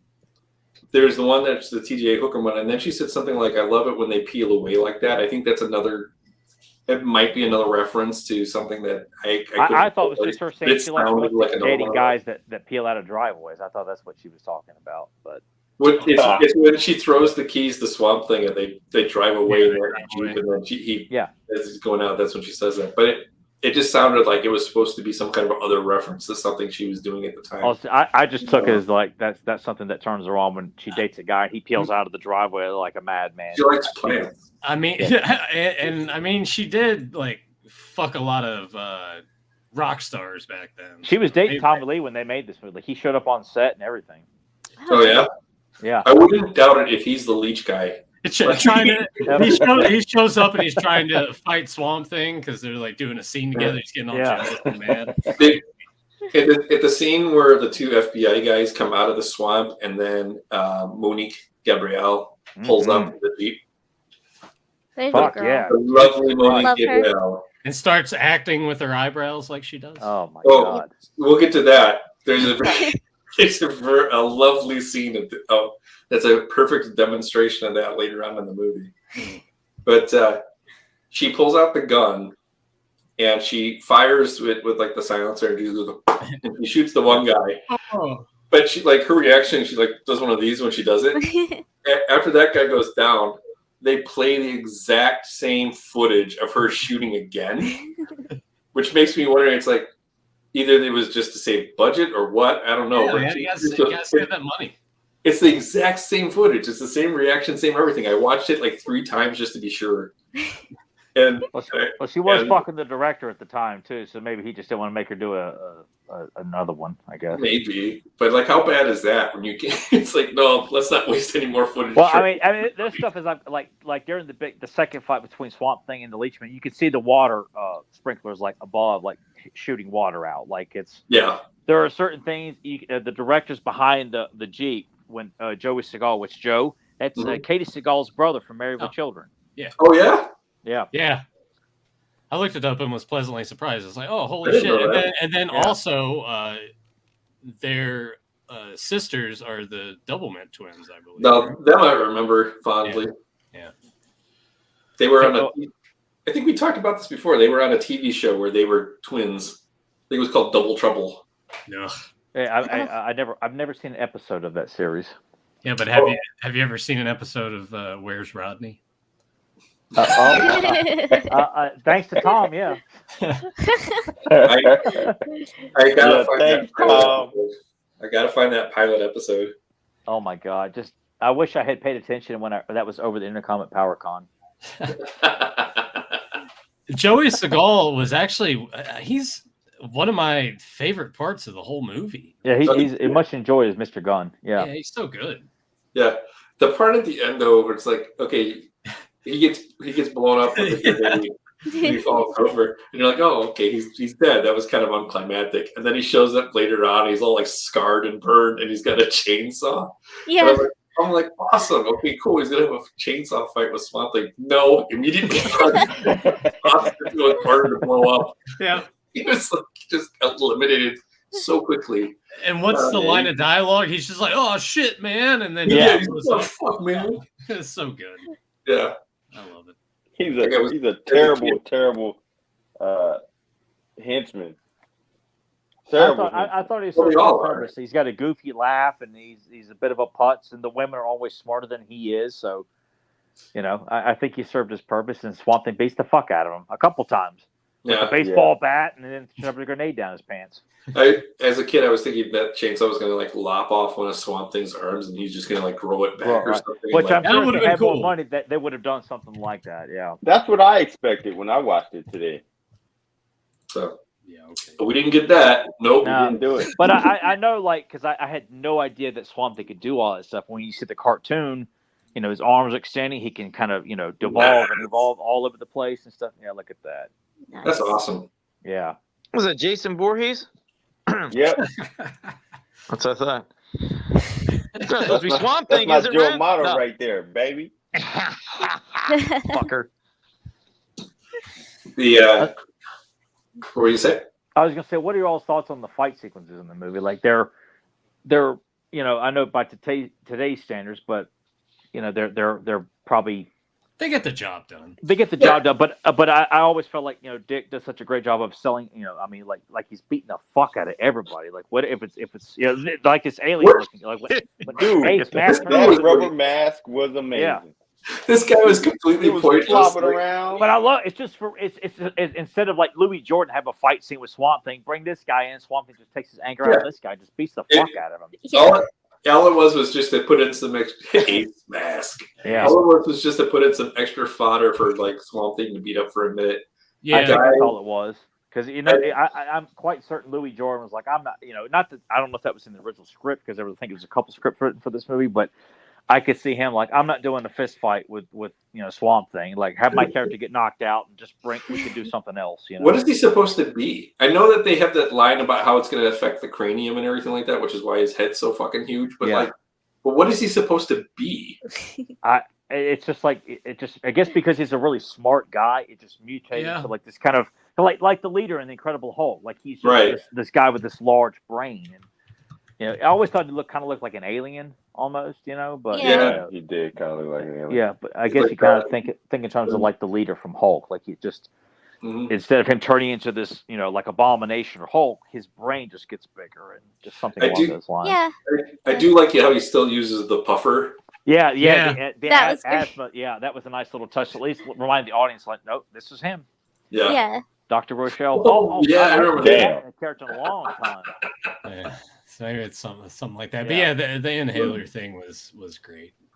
Yeah, and then the complete acceptance by Arcane, just laying there with his leg trapped, knowing that the whole place is just going to go to shit. Now that was kind of disappointing because I was kind of hoping that they would take that little bit from the first movie where they would have Arcane maybe turn into a creature himself to have one final battle with Swamp Thing and then end it there. So it is a little anticlimactic in that. I would have accepted instead of maybe having him transform into a creature, which they've already done, just to have it so that when he rejuvenated, maybe he just was stronger, or just go toe to toe to him in his physical form as he was, because that would have been interesting. And then get like slammed into the door, and then the door pin him down or something like that. Yeah, but like it's just him laying there and just be like, yeah, I'm fucked. All right, I'll see you later. I've often wondered, when I've gone back over the years, when there's that moment where he's carrying Abby and he stops and looks at Arcane as if like, you want me to help you out? And Louis just kind of shakes his head slightly to the left, almost as if like, no, leave me. I might be looking too much into it, but I just, as I got older, I'm like, I wonder if that's kind of implied that stopping and looking at this guy, Interesting, because the way I interpreted it, and it's maybe because I read some of the comics, is that like the exchange they had there was like, no, you'll see me again. I'll see you later. I was kind of thinking that too. Because maybe in his mind he's like, well, I have all of this, and this may protect me from the explosion. Or now maybe it would be like similar to Swamp Thing because the vials got switched and everything. Yeah, he's got that corn growing on his palm. Maybe, that maybe even after being in this explosion, he too could just rejuvenate. He's almost like he's testing to see like if his immortality that he achieved will actually allow him to sit through this destruction of his mansion. Yeah. So, in the comics, he dies 2 or 3 times, and each time, like Swamp Thing is responsible for taking him down. But then eventually, like Swamp Thing has to go to hell. Yes, I've heard about that. Yeah, and he fights Arcane again in hell. All right. Yeah. So, I think that was during Alan Moore's run, if I remember correctly. Probably. Yeah, I was gonna say I'm pretty sure it's got Alan Moore's name or his name's written all over that scenario there. Should we talk about Sarah Douglas? Oh my God! Yes, please. See, I always found Sarah Douglas to be much more beautiful than Heather. Absolutely, yes. I could not agree more. And just going back and rewatching for fun, it's like, oh my God, like she just. As a kid, I was all about Heather Locklear and Monique Gabriel, but man, Sarah Douglas, Jesus Christ, in this movie, man. But especially the scene when she puts on the black dress. Oh, yeah. What were you going to say, Rebecca? No, I was just agreeing with you guys. I was like, yeah, when she put on that black dress, it was stunning. I'm in love with Sarah Douglas. Let's just put it out there. Oh gosh, yeah. I think this is probably the best. I think. This and Beastmaster 2, which is directed by the same guy, Jim Wynorski. She looks pretty hot in that. But And this, in Conan like, the Destroyer, she looked pretty freaking hot, especially Well, she with was her outfits. smoking. I hate that we missed out on the sex scene that she had with Arnold too. Yeah. Because it been look at that. There we go. She's a gorgeous woman. Yeah, oh my God. Yeah, she's so fucking hot. And super sweet. I got the opportunity of meeting her. Yes, thank you for that autograph, by the way. Oh, no problem. Let's see if we can get Val to get her to come to PowerCon. Well, I didn't even know that she was on the convention circuit. Really? Oh yeah, she doesn't hit. She doesn't hit. I met her years ago. I think I told you guys about it. I met her years ago at a convention in Michigan. Cool. Oh yeah. Well, how did it go? She actually, it was weird because she came over and she okay, I know after the last week we had, you guys are not gonna fucking believe me, but she came over. God. we ended up taking pictures together. No. We ended up taking pictures together, right? And so we're taking pictures and she goes, don't let go yet. So she kind of squeezes me tighter, and there's a couple of pictures where you see us kind of looking at each other, and she's like talking to me, and her assistant is like, okay, we got to go back to the table. She's like, no, not yet. And she goes, you are just divine. And I was like, are you serious? Wow. She's in love with you, dude. And so, yeah, she gave me, I don't know where, I think it's over here in my drawer, but she gave me a picture, and she puts, you're so divine, this and that. And so I'm sitting there, and the guy next to me is like, dude, you gotta draw Sarah Douglas and give her a picture. I'm like, yeah, dude, the smile on my face was fucking amazing. Do you have the photo that you guys had together? I'll find it. I think they're on my computer somewhere. I'll find them and I'll send them to you. But that's awesome. It would take me way too long to find them right now. But I'll find them. I'll find them. That's amazing. Yeah. That's a much different experience than I had. She like punched me in the stomach and then like dropped me. No, she was like super sweet. I didn't get that kind of a reaction, but when I was talking with her and everything like that, she was joking around and told her like, it's amazing looking back. Like she had that table with, I'm sure you saw this too, but like the table where she's got the pictures of all the different movies and things that she's been in, and it's like looking back, it's like, oh my God, like there's so many things that she has been in that I absolutely love. Yeah. And it's great. And I was telling her about that, and she was like real thankful to hear it and stuff like that. So it was really cool. She was giving her handler shit because she's like, I want some water. Where's my water? She's all but what do I pay you for? Yeah, exactly. But yeah, super sweet. I just always, because I listened to her comments there on the Conan the Destroyer 4K, and she's definitely the best part of that. Like she's the most interesting to hear. Like she's got the most stories to share. She's really enjoys talking about the movies that she's done. I feel like if we met her at a convention, she would talk 2 hours about Beastmaster 2 if you were that interested in it. Because I just feel like she just loves to talk about the movies, and she appreciates her fans so much. So it was so cool to hear that Tom had a good experience, and to hear that Ren had a divide experience. Yeah, that Ren could have fucked her if he wanted to. Oh man. Hey, what happens at these cons stays at these. Hey, listen, I can dream every day. God, look what you could have had, Ren. But instead you had Joe. Yeah, for Joe in the hotel room. Joe. I think the first time I actually saw her in a movie was Superman 2. I think that's when I fell in love with her. I've heard a lot of people's first appearance was that. You know, as I was watching this movie, I was just I just kept thinking like she looks familiar, and then you keep saying all these movies that I watched, and it's like, yeah, that's where I know her from. Well, she looks so beautiful, just like weird to say, like dressed as a normal woman. Yeah, hair down and everything, because she's got the awesome haircut in Superman, and then like she's always wearing the crowns and stuff in Conan. And she has a great voice. She does. Oh God, yeah. She had a wonderful voice, and just her walking around in her lab coat, or like when she shows up to bring the rain, she's wearing that gold dress, and her hair's like all like Louis, you're hitting that, man. Good for you, dude. You know, you see the aftermath. You know, like the laying in bed. Who knows where? It's probably somewhere on her body. Louis all over her. She's such a stunning woman, and I remember as a kid thought she was really attractive, but I was more attracted to Monique and Heather. And then as I got old, and that was the first film I saw her in was this. I had not seen Conan the Destroyer yet or Beastmaster 2.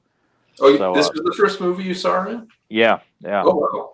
Yeah, and I didn't see Superman 2 till a few years after that, too. So this was my first impression of that, and I think Conan was probably after that. But she always has left an impression on me. She just, her accent, and she's just such a, and she's not someone who thinks she's above, because she's played in so many science fiction fantasy films, and she doesn't hold herself as like, that these movies are kind of beneath me, you know, like she just. Yeah, some actors get like that, but not her. Wait a second. So she played Ursa. Mm-hmm. Yeah. That's fantastic. That's awesome. That is fantastic. Yeah, that was the first time I saw her was in Superman, and then Conan, and then Swamp Thing.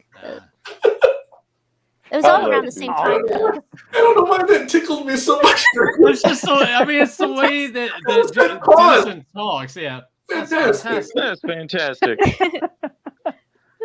Oh, that's great. Joe, what are yours and Rebecca's take? You know, on I know we're getting snippets of it, but like, what was your all's perception? Had you all seen this before this conversation, or you know, like? Yes, I watched it as a kid. I loved this movie as a kid. I didn't see the first one until I was older. So you saw. And I was like, oh, I love the second movie, and I love Adrienne Barbeau, so I've got to watch this movie, and it was so boring. I was like, I got through it because of Adrienne, but the first movie was hard to get through. But I loved the second one as a kid. I had some of the toys. I had the one that his arm shot out. Extends? Yep. Yeah. Yep. And then the changing color one with like the more rooted feet. You put him in the fridge and he turns brown. Yep. Yeah. Yep. Yeah. I love cool. I love Adrienne as well, and I would even say that in that movie she's not that good. Like it's not a really memorable performance. She didn't have a lot to work with that movie. Well, that's true. I'm blaming her, but it's probably nothing to do with her. It's probably the dialogue that she had and direction, but. She's really great in The Fog, if you ever saw The Fog. I love The Fog. Yeah. That's probably my favorite movie of hers. Oh, God. Escape from New York, though. I was going to say Escape from New York. I love her in that. Oh, Back to School. I like her playing that bitch that's married to Rodney Dangerfield. Back to School. She was so good at playing the bitch. Yeah. She was so good at it.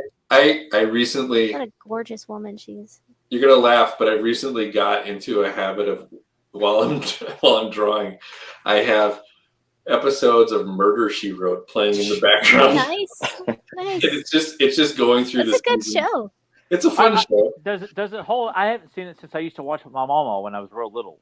Yeah, but one of the things they do on that show a lot is they'll have an actor or actress, you know, whatever, play a particular character, and then season later or whatever, they bring that same actor back, but now they're playing a completely different character. It did that on Miami Vice a lot. Yeah. So I got through an episode that had Barbeau in it, and she's in a female prison, and she's trying to do a riot to get the prisoners to escape. And then, like, what felt like 6 episodes later, she's now the grieving widow of somebody that's gotten killed. Like, what's that? Fletcher, why don't you recognize this person? She was just in prison. So that's another really sweet actress. I did get to meet her. She's still just as gorgeous. Where'd Joe go? Oh, he doesn't like Adrienne Barbeau. I'm still here. No, he's audio only. He's got 15% on his tablet. I think he's gonna maybe. I thought it's because he hates Adrienne Barbeau. No, I think he's gonna. Maybe it's like I don't want to talk about Angela Lansbury anymore. No, I think he's gonna move to a different room so he can actually plug his tablet to charge it. But he doesn't have any plugs in that room. It's not long enough to where how it's set up. He's still here with us. Yeah. It's a seance.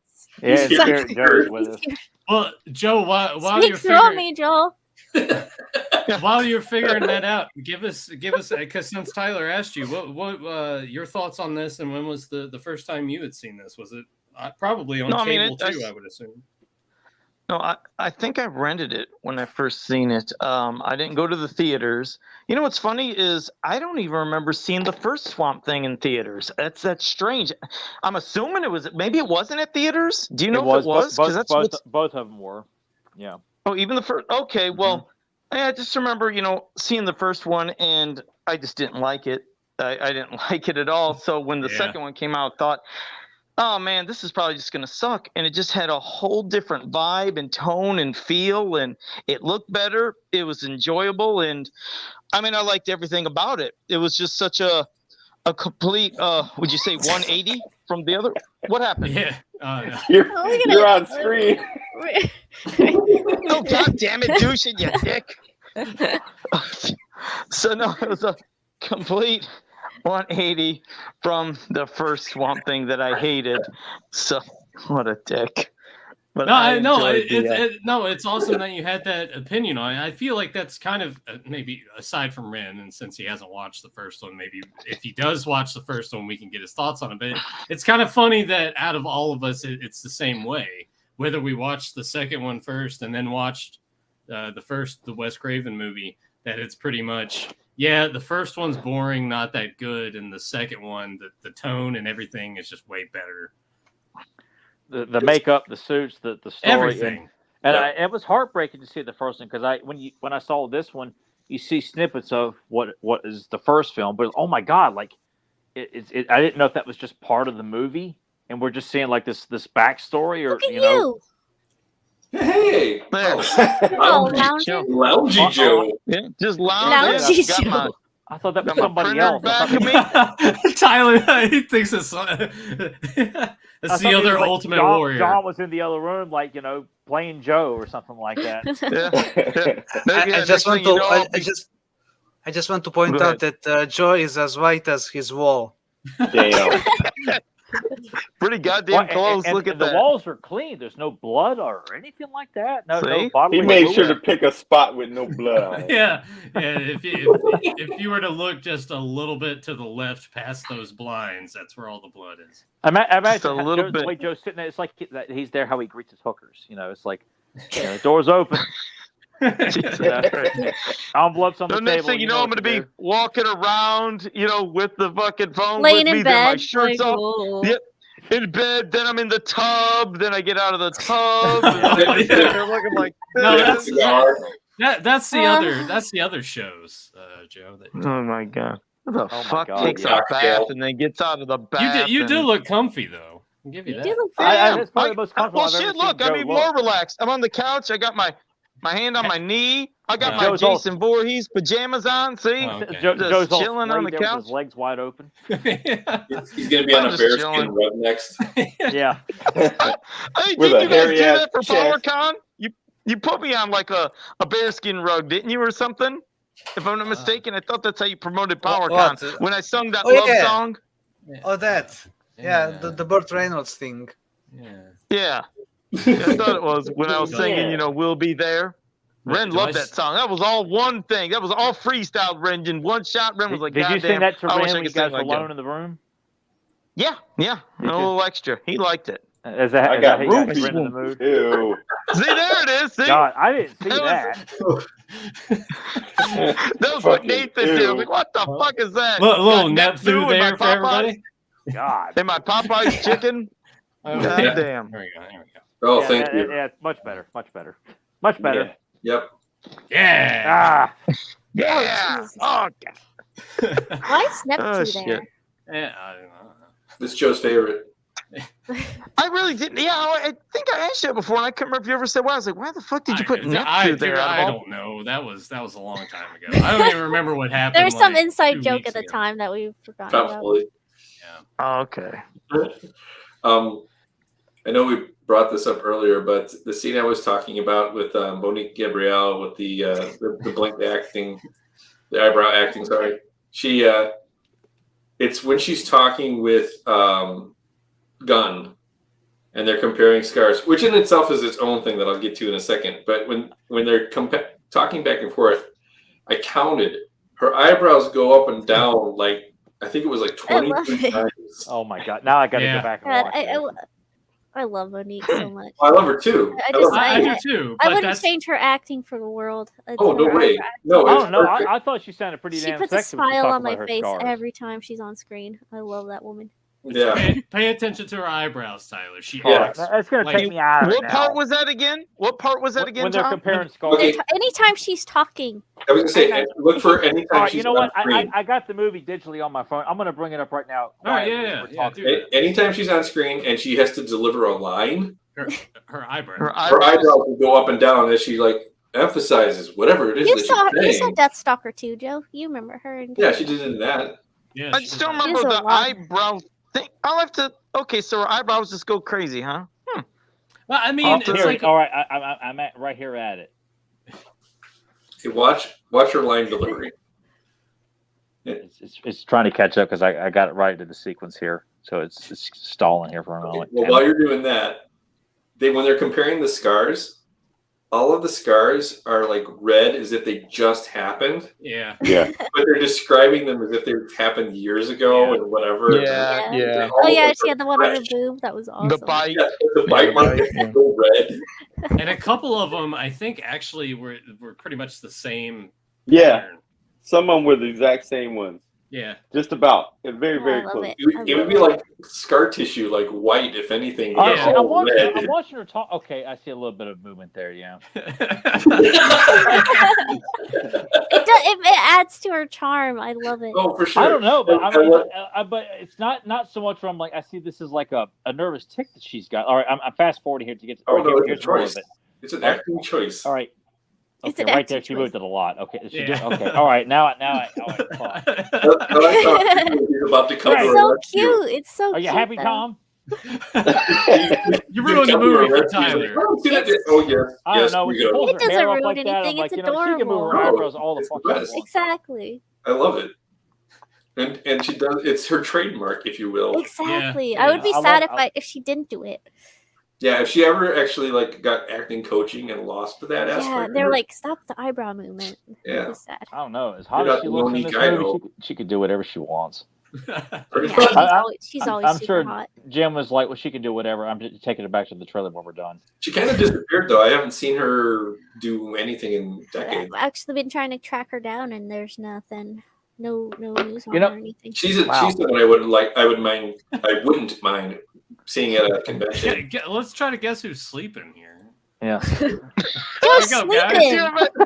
No, Joe's I'm not totally me. sleeping. I'm His not- head was I'm like not. this. You can never No, tell, Joe. If you're asleep, Exactly. you would He's never the know. kid with his eyes painted on his eyelids.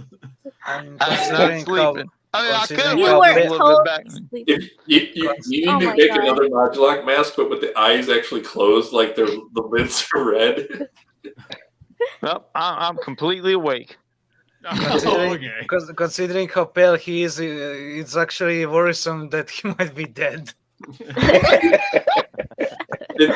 Oh, what a dick. You had previously asked Tyler about the fight scenes and everything like that. Mm-hmm. Like at one point, Swamp Thing goes, "This is too easy." After Yeah. he's like punching all of them out like that. Like, I have just to thought that was wonder- alpha as fuck when I was a kid. Like I the fact that he had no real challenge in the movie, I just thought, God, he's so fucking cool. Like doing things like, "Hey, buddy, got a lot." Oh, he's so fucking cool. Like he's just knocking the fuck out of everybody. the part where he's fighting the leech guy and they've got the two poles and then like Oh, yeah. electricity happens Yeah, over the the- pole. yeah. It's like I think It that's makes- pretty cool. I got a kick out of that. Yeah. it's fun. It's cool. It makes no sense. I mean, Yeah, I know, but it was still something fun. Like It just lightning was- strike in yeah. the metal. I thought. And then they completely I fucked liked up it. that trailer park. Like everybody's car is just blown Yeah. up and destroyed. That was great. And at Yeah. the end, he's like, to the kids. You just blew up the house, the Oh, cars, that reminds everything. me. Good job. The You guys car. have to look this up. I don't know if Tom said this. There are 2 public service announcements that were filmed using the Boyd and Swamp Thing about really? littering and polluting. That's No. awesome. And Dick didn't know DeRock's that. in the outfit, and they talk about plastic cups in the water, and the Swamp Thing shows up telling the kids, don't put plastic in the water and shit That's like that. There's 2 of them. perfect. Yeah. Oh, that's awesome. They need to bring Yeah. that campaign back. Oh, I know. That'd be awesome. Well, for the sake of not getting taken down while we're live, we'll watch. found them here. We'll watch them after. Yeah, fuck Smokey the Bear. Like, bring Swamp Swamp Thing. Thing, yeah. Fuck That would be Smokey awesome. the Bear. And McGraw. Smokey's badass. Not compared to Swamp Thing. Yeah. In fact, that would be great if like Smokey the Bear is like, stomped out "Only Johnny you Storm, can prevent," and then just Swamp Thing Swamp comes Thing in just and right knocks him the "Oh, fuck out of the way. And then gives a thumbs up. Yeah. And I know back in the day when he was still at Dick the Rock did the con circuit as well, because I remember seeing ads for him at conventions that would show up in magazines that I would buy. Oh, really? So to know that Swamp Thing himself would do conventions all the time, like, God, I bet he was a sweetheart to meet. Is Jordan dead? Yeah. Yeah. Passed away in 2009, I want to say. Wow, that long ago? Really? What about Ace Mask? Is he around still? Let's see. Well, call him up, Nathan. See if he's alive. It's saying here that he's still alive. Well, we know Sarah Douglas. You're still that then? Sarah Douglas is. I'm absolutely stalking. Oh, I know she's still alive. Sarah is awesome. Yeah. But yes, Dick the Rock died 2009. So he's been gone for quite some time. He did do Joe. If you pick up the DVD of the live action series, he did do an interview for that series. Oh, he did? Okay. Yeah. Okay. Yeah. So he does talk about that. Yeah.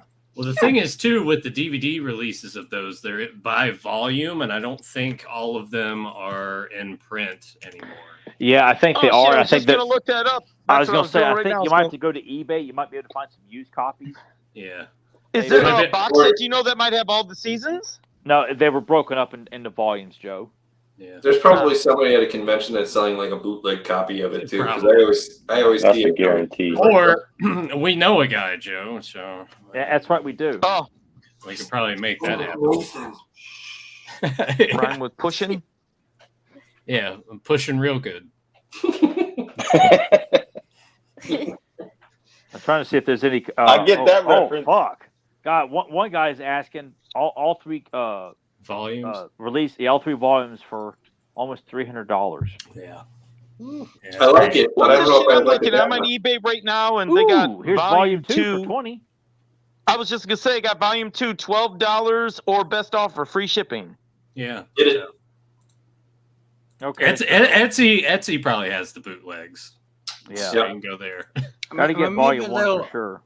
Maybe they'll make HD remasters soon, considering that they're HD remastering the Flash TV series. Yeah, that's They are. That is would be possible. awesome if they ever did I that. Yeah. actually really liked that old TV series for the Flash a lot. We're Hey, actually we- talking we're about gonna, that I next used to yeah, love we're watching gonna that. cover Yeah, we the talked we're gonna about cover that. the opening TV movies. So if you wanna join, Yeah, love that. I love that Yeah. TV series. We're going to be we're doing gonna cover that June 30th, Tom. You want to come back and talk about the Flash?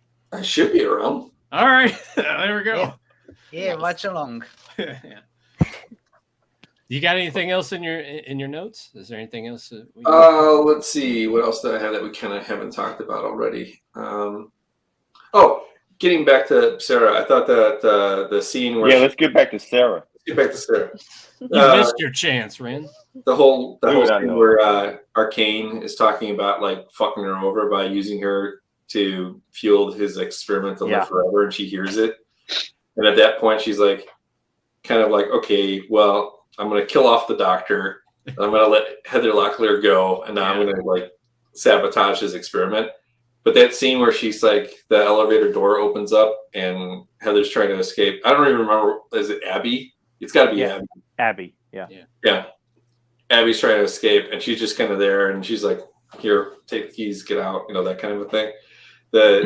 She sells the sympathy really well in that scene where she just kind of like, Yeah. "Get out of here." Yeah. But then when she sabotages the experiment, Arcane, I remember as a kid loving this scene just because of the line delivery and wanting to watch it over and over and over again and laughing about it with my friends. It's such a stupid one-liner thing too, because he's like, I think I'm just curious if I'm thinking about exactly what you're thinking right now. he goes, "You switched the vials. Oh, You switched the vials." And it's just the way he says it. It's almost like he's impressed. Or like, like she forgot the milk. Like it's like Yeah. you switched the vials. You know, just as if like she left out something or Yeah. like it's no big deal. It's so You know, casual. he's got corn growing on his palms, and he's just like, huh, Yeah. 311, 459. Switch the Free vials. popcorn. Yes. Candy corn kernel, like Yeah. Or like those pills that were in Waynesville, Motrin. Oh, yeah. Little. Yellow. different. Little yellow. Remember those commercials where Yep. like the pills are just yellow? Yeah. Yeah. I thought The other line when he sees Abby for the first time, and he's like, "She looks just like her mother." And then, like after she goes up the steps, she goes up the steps into the house, he says, "Great, she looks great." He's the best. I love her. Yeah, a great performance by him, and it goes back to what we were saying earlier. It's great that he came back after all those years, because there was a good chunk of time between that first film and this one, so it was nice to see that he came back. And I don't, like I said, I haven't seen the first one in a while. I don't remember him like hamming it up as much. I don't think so either, but. And of course, he's got to play the organ like an evil person. Yeah, I loved that. Like the music that's being played there, I was like, "This is fantastic." As like Swamp Thing's reforming, you got this crazy organ music playing, with, like a horror movie in the bathtub, by the way. Yeah, in the bathtub. Which, when I like looked at that again recently, like you see the swamp stuff, like the growth, the green, pulling them back together and going up the drain pipe. Yeah. But it looks like they did like an overlay of like the electricity, like stuff, like to emphasize what it was. Yeah. But there also looks like there's like these little Christmas lights that are in there too. And I'm wondering if they put the Christmas lights in, and then they looked at like the daily, and they're like, no, that's not going to cut it. We got to throw something else on there. Probably. I mean, yeah, probably. They were trying to go as cheap as they could. Well, it's pulled by a string, so they did it at night, so you couldn't see the string pulling the sludge there through the, So I'm sure the lights were kind of there to kind of throw off the. Yeah, and also so you wouldn't think it was like an alligator or whatever going through there, because it's like that scene is shot so dark. Yeah. So. Yeah. But yeah, what else did I? Yeah, we didn't want to see Steve in there. Steve. Fucking swimming around with his funky Steve ass. Rebecca's alligator pet. Oh, Steve. Was that his name? Yeah. I thought he was named after the alligator from Ramon. Alligator. Yeah. Yeah, we settled on Steve, I think. We've been calling him Steve, so Steve's his name. He's gone though. It doesn't matter anymore. He'll be back. Moved. No, Joe ate. Oh, look at that! Look at that shadow and ink work there. That's really looking great. God, dude, that looks amazing. I mean, I don't know how much I'll finish tonight, but we'll keep going here. Yeah. You put that up on TeePublic colored stuff, I'll buy it. Yeah. Sounds good, man. Put it on a shirt, dude. We talked about it early on, but I would like to go into further detail about our little love scene between Swamp Thing and yeah, that's just weird, man. I have a little bit of trivia about that scene too. All right, is that Heather wanted to do the scene with Dick Durock, and I don't know if it was the producer. I don't think it was Jim's idea, but they insisted on having someone who, I guess, looked because Dick's a real like tall, thin guy. He's not like a big muscular. He's just known for his height. That's why he plays a lot of stunt roles, costume roles, and things like Kevin Peter Hall, who played Bigfoot in the Harry and the Hendersons and the Predator. But she wasn't comfortable doing that makeout sequence with this random guy that's supposed to be Alec Holland in his human form. Mm-hmm. So there was a bit of a I won't say a fight, but she wasn't comfortable at all doing that. But what was he being too like? No, she just felt more comfortable with Dick because she'd been acting with him the whole time. Yeah, and you just bring in this random guy to do a love scene with. Like, what did Rebecca say? I said she wanted to make out with Dick. Yeah, she wanted big Dick, is what she wanted. She was a lot more comfortable with Dick. Yeah. Yes. I mean, when you see the scene play out and the model that they had, the dude did seem kind of like. It was fucking weird, man. Yeah, it was weird as a kid watching that. Like, I'm thinking like, well, Ren loved it. Is that your endorsement of Dick? Yeah. Yeah. Ren just exploded everywhere. Oh yeah. but that goes back to the whole comic thing where he makes her hallucinate so that she can see him as what he used to be. Yeah. In the comics, and today we call that a roofie. A roofie.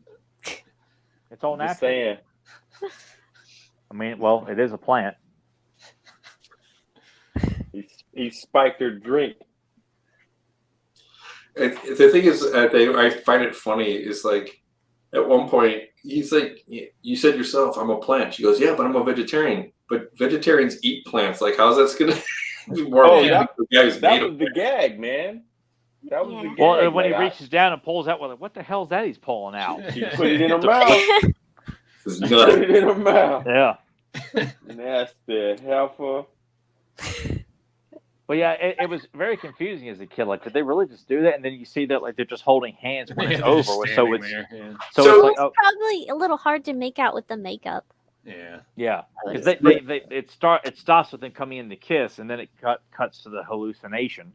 Mhm. But then they're just holding hands when it's over. So it's like almost like he was just doing it for her benefit of like it's like a dream drug that just kind of presents his image of. Yeah, he does say it's as real as you want it to be. Yeah. Right. But at the very end, when she throws the flower out of her foot after he saves her life or brings her back to life or whatever. Brings her back to life. Yeah. They have an illustration at the end, which is the two of them walking away. Are we to assume she became a female? No, that's from the comics, that image. Okay. Yeah. Because I used to think that too. I used to think, is that plant life growing out of her body? Like, no. Yeah. It looks like it because their hair. Yeah, it Yeah, looked her like, hair I is couldn't tell if it was hair or if it was like Yeah. vines. Vines or whatever. Yeah, that's an illustration from the comics. I forget which issue it's from, but yeah. But I don't remember her turning into a something or becoming plant-like. She does. I think a lot of times the comics, she's I won't say nude a lot, but I think because she's living out in the wilderness, it's almost like Adam and Eve almost, But it's not in all the comics. But I think in that illustration of them walking together, I think she's naked in that scene. I think in the illustration that's covered in shadow, at least. Yeah, they do carry over the whole Arcane being in love with her thing from the comics. But in the comics, he possesses the body of her husband. I think it is. Oh, I'm not surprised at all to hear that. This is what you're talking about, right? Yeah. But it's a beautiful image. You can tell it's a really cool piece. Yeah. And all those cool covers too. That's why I'm saying like Ren thought those were shitty looking. Like all the they were terrible, man. Calm down. Oh my god. Unreal. Wake up, Joe. I know, Joe's like, just throwing me wake your off. ass up, Joe. I am awake. The only thing keeping him awake is that he's drawing. That's pretty much it. And Sarah Douglas. So, Joe, which was your favorite mutant out of the movie? Whatever that suck face thing, whatever it is at the beginning, Leech? just because he was there so Fucking much. liar. The Leech guy, yeah. Like to be honest, I guess I was Patrick confused. Stewart. The part where the one guy with the glasses, when he's going up to him, and Tyler, you were talking about the blood. I guess for me, I thought the blood was because he got shot up a bunch or something. I thought, was that the blood from him being shot, or from what you said? I guess it was just the blood coming out of his mouth. I guess. I didn't know. Yeah, that's blood because he killed two of the government agents. Like he dragged them into the water and just lashed himself on. Okay. So that's blood. See, I didn't even know. I just always thought like maybe around that chest area was from him getting shot up, but he probably just regenerated or something. But okay. You did watch the movie, yes? Yeah. Okay, just making sure. I didn't know if it was another. No, it's just really like, oh yeah, that sounds good. Sure. Yeah. No, really, when I've totally seen it.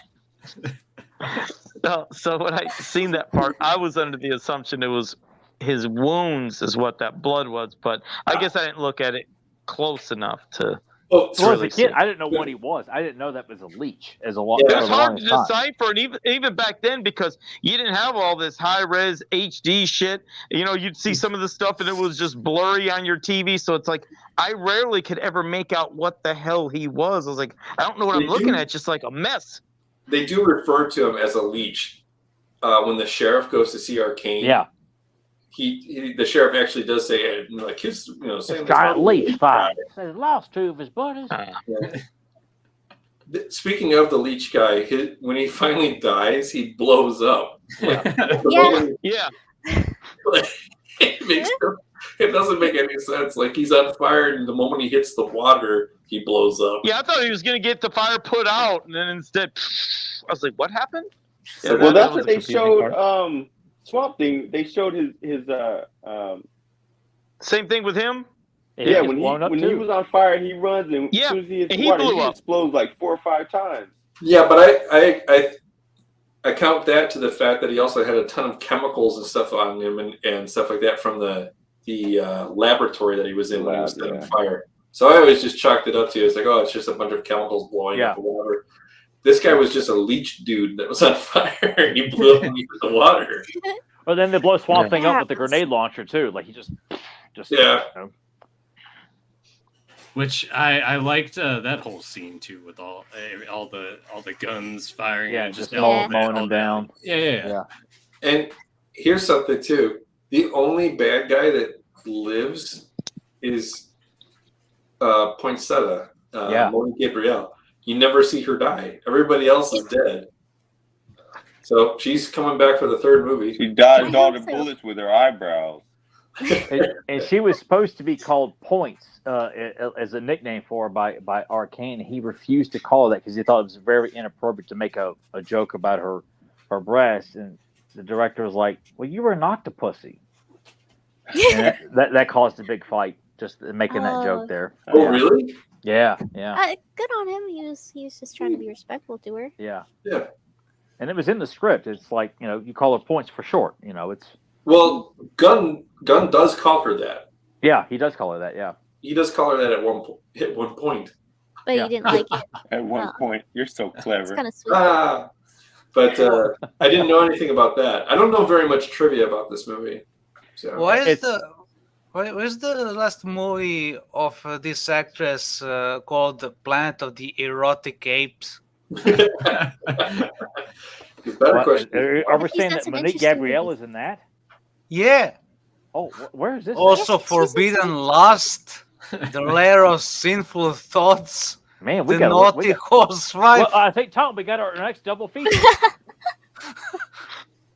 So Monique Gabrielle double feature. I'm all for it here. I think at some point in the mid to late 2000s, she ended up marrying like a guy who did a lot of exploitation Porn? / I was gonna say porn. Porn, yeah. She did do porn. Yeah. I have some erotic magazines with her. Oh yeah. Yeah. Yeah. I started collecting the Scream Queen Illustrated. And she's in Scream Queen Illustrated. Oh, Ram's piping in.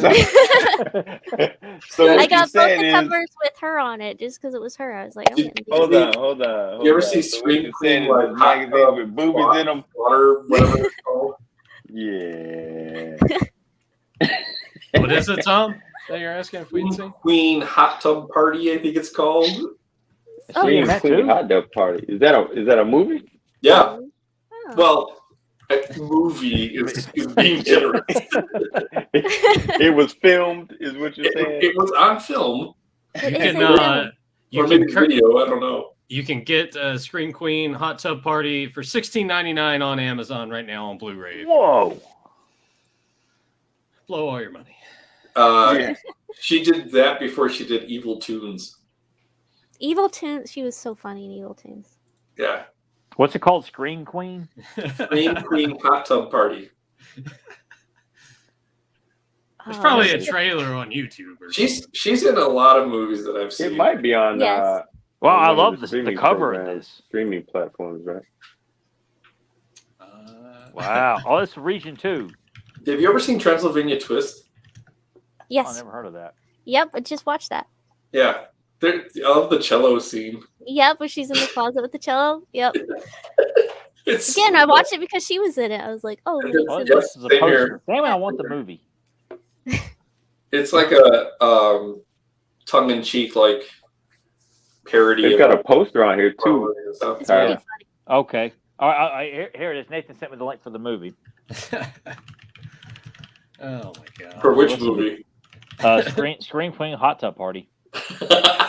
I'll put that in my cart. There you go. Awesome. This is why you invite me to these things, so that I can Exactly. share. Well, I honestly, cultural. I think one of the best thing about having you on the show, Tom, is Tyler has always been apprehensive of getting into these types of movies because I've been watching this shit for a while now. I tell him like, hey, Samurai Cop or Miami Connection, you need to check these out. I was telling him this shit like 10 years ago, but then you come around and you're like, you need to watch this. And Tyler's like, oh, yeah, I'll check it out. And I'm like, oh, bad influence. Oh, God.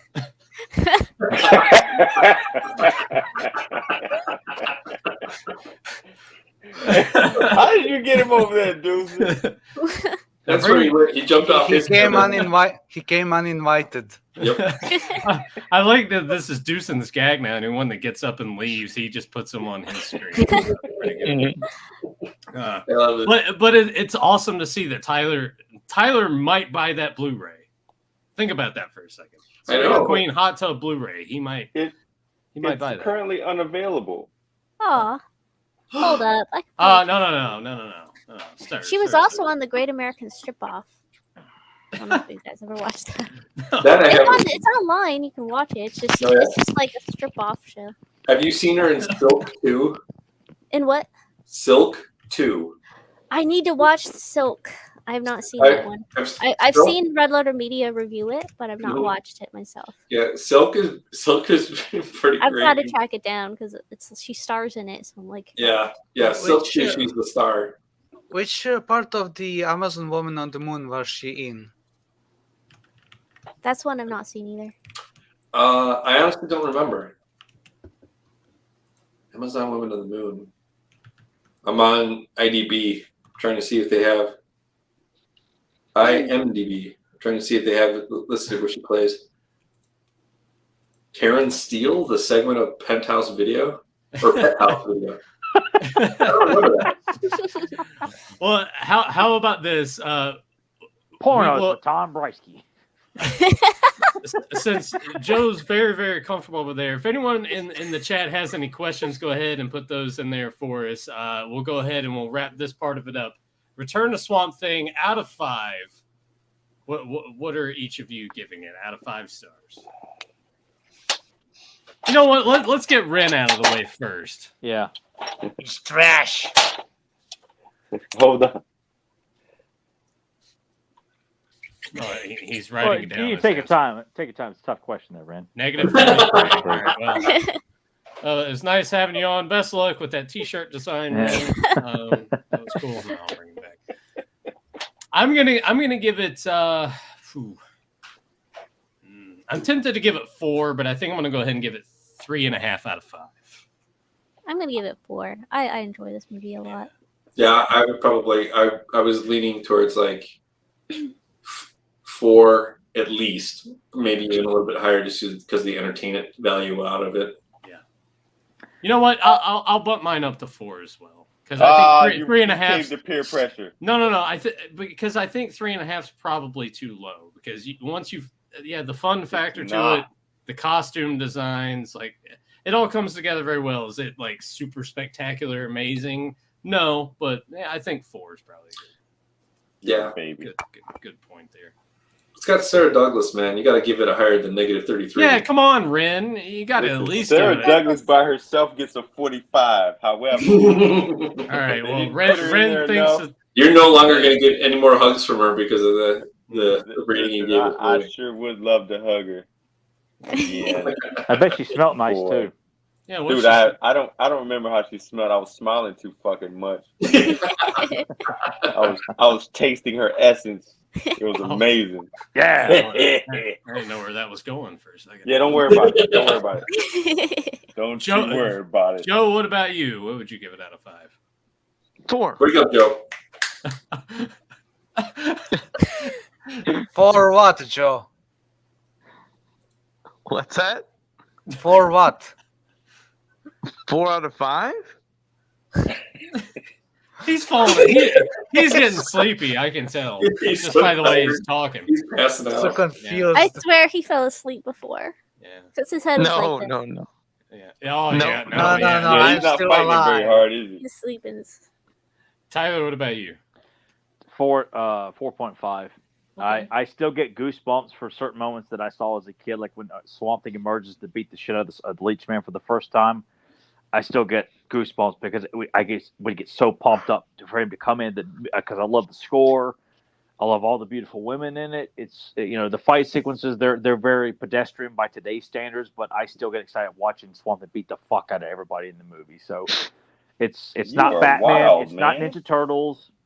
But it's a great time. It's the best Swamp Thing we've gotten so far, in my opinion. I have yet to watch the other one, but The new series and this one, they're not really comparable in that regard because this one's just like fun, campy, like good time kind of stuff, easy enjoyment.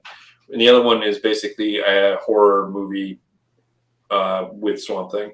So it's got two completely different vibes, but they're both really good. I definitely got to sit down and watch that then. But I just still treasure this movie to this day. I need to get the 4K version of this. So 4.5 for me. And Dewson, what is did we ask Dewson this? It's his first time watching it, and he sounded in the messages like he had a decent enough time with it. Yeah, I like that it's a comic book movie that isn't ashamed of being a comic book movie, and it's always a plus side when they use comic book panels in the intro. Yeah. Because right there it shows you that, hey, yeah, we wanted this to look like the comic book. Mhm. So that's good. Again, like at no point was it ashamed of being a comic book movie. It wasn't cynical. I wouldn't even really call it campy. I would literally call it just comic book movie. Like, yeah. So I give it 4 out of 5. Like it's yeah. not perfect, but it's pretty good. Like if this was like a pilot for the TV series, this TV series should have been like this. Mm-hmm. Yeah. It doesn't like. It's not one of those things too where like it looks back at itself. I forgot how you described that, but it's basically like, yeah, we're a comic book movie, and then it's like the wink at the audience. It's like it never does any moments like that. We're self-aware. Yeah, it doesn't do any of that. Self-aware. Thank you. It doesn't do any of that. And no stupid jokes like scrotum face.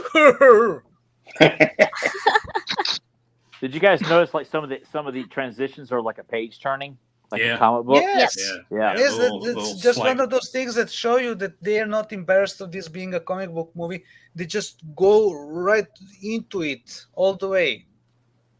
I am thrilled to death that Deuce loved it. I really thought Deuce and Ren were going to be the wild cards. I thought Ren's going to shit on it just because if I knows I like it, he's like, man, this movie's fuck this movie. But Deuce and he's like that's just awesome to know that Deuce likes it that much. It's definitely underrated. It's an underrated movie. Like it's stupid to give this movie 4 out of 10 stars at IMDb. It's just moronic. Like this isn't a bad movie. Yeah. Fucking brilliant, Deucen. I'd hug you if I could. Sobek in the chat says Tyler needs to see Strip to Kill to get his true exploitation card. Is she in that too? Does she show her boobies? Don't think she's in that. I'm not familiar with that one, so Yeah, Strip to Kill. I don't think I've heard of that one. There it is. 1987. Good year. Yeah. It's free to watch on Prime Video at the moment. So. Oh, actually, there is something that I wanted to bring up to Ren because I sent it to him. I was like, hey, check this out. There's plenty of titties. Oh, yeah. Titties all over the place. And it's something that... That's the name of the movie? No. not quite, but the trailer's packed with it. But Tyler, Tyler recommended it to me, and I watched it because it was on the free streaming services. I recommended it to Ren just because I had a bunch of titties, and the cast is fucking loaded. But Fear City... God. That sounds familiar. I think I don't know if I've seen it though, but it sounds familiar. And now that I'm thinking about it, I think I have seen Strip to Kill. I think I've seen Strip to Kill 2, which was really fucking Man, bad. they made a second one? Holy shit. God. Yeah. Well, Joe, because I know Joe could appreciate this. You know who you remember Ray Dawn Chong, don't you, Joe? Oh yeah. Yeah, she gets naked in Fear City, and she plays a. Yeah, she does. Yes, it's really quick, but she gets naked in it. No, she's there, and she's a lesbian lover to Melanie Griffith. I mean, how fucking awesome is that? Well, what did you think of Fear City, Ren? I liked it, man. It was. Hold on, man. Hold on. Yeah. So it was absolutely top notch for one. There was an abundance of love jugs. Like more than once. Huh? Oh, he was surprised Melanie Griffith was in it. Yeah, she plays the female lead, and she's a stripper in it. Yeah. She's out there, buddy. So like, it was like I wouldn't say it was the best. It came out in '84 script or anything or anything like that, but it had all of the candy you wanted. It had all of the camp you wanted. It was like a good '80s flick. So I mean, Billy D. Williams, which he should have been the main in it. Like I wish he was the lead in the movie, but him and Tom Berenger are really good in it, and then you've got all these beautiful women. Should I spoil it? I shouldn't spoil it. So the main villain was kind of weird. Well, yeah, that's what I told Nathan. That was the only his ideology. For what he was doing and how he was going about doing it was kind of odd. Yeah. But it was the fact that you showed why he could fight, and then the main antagonist, you showed why he could fight. Yeah.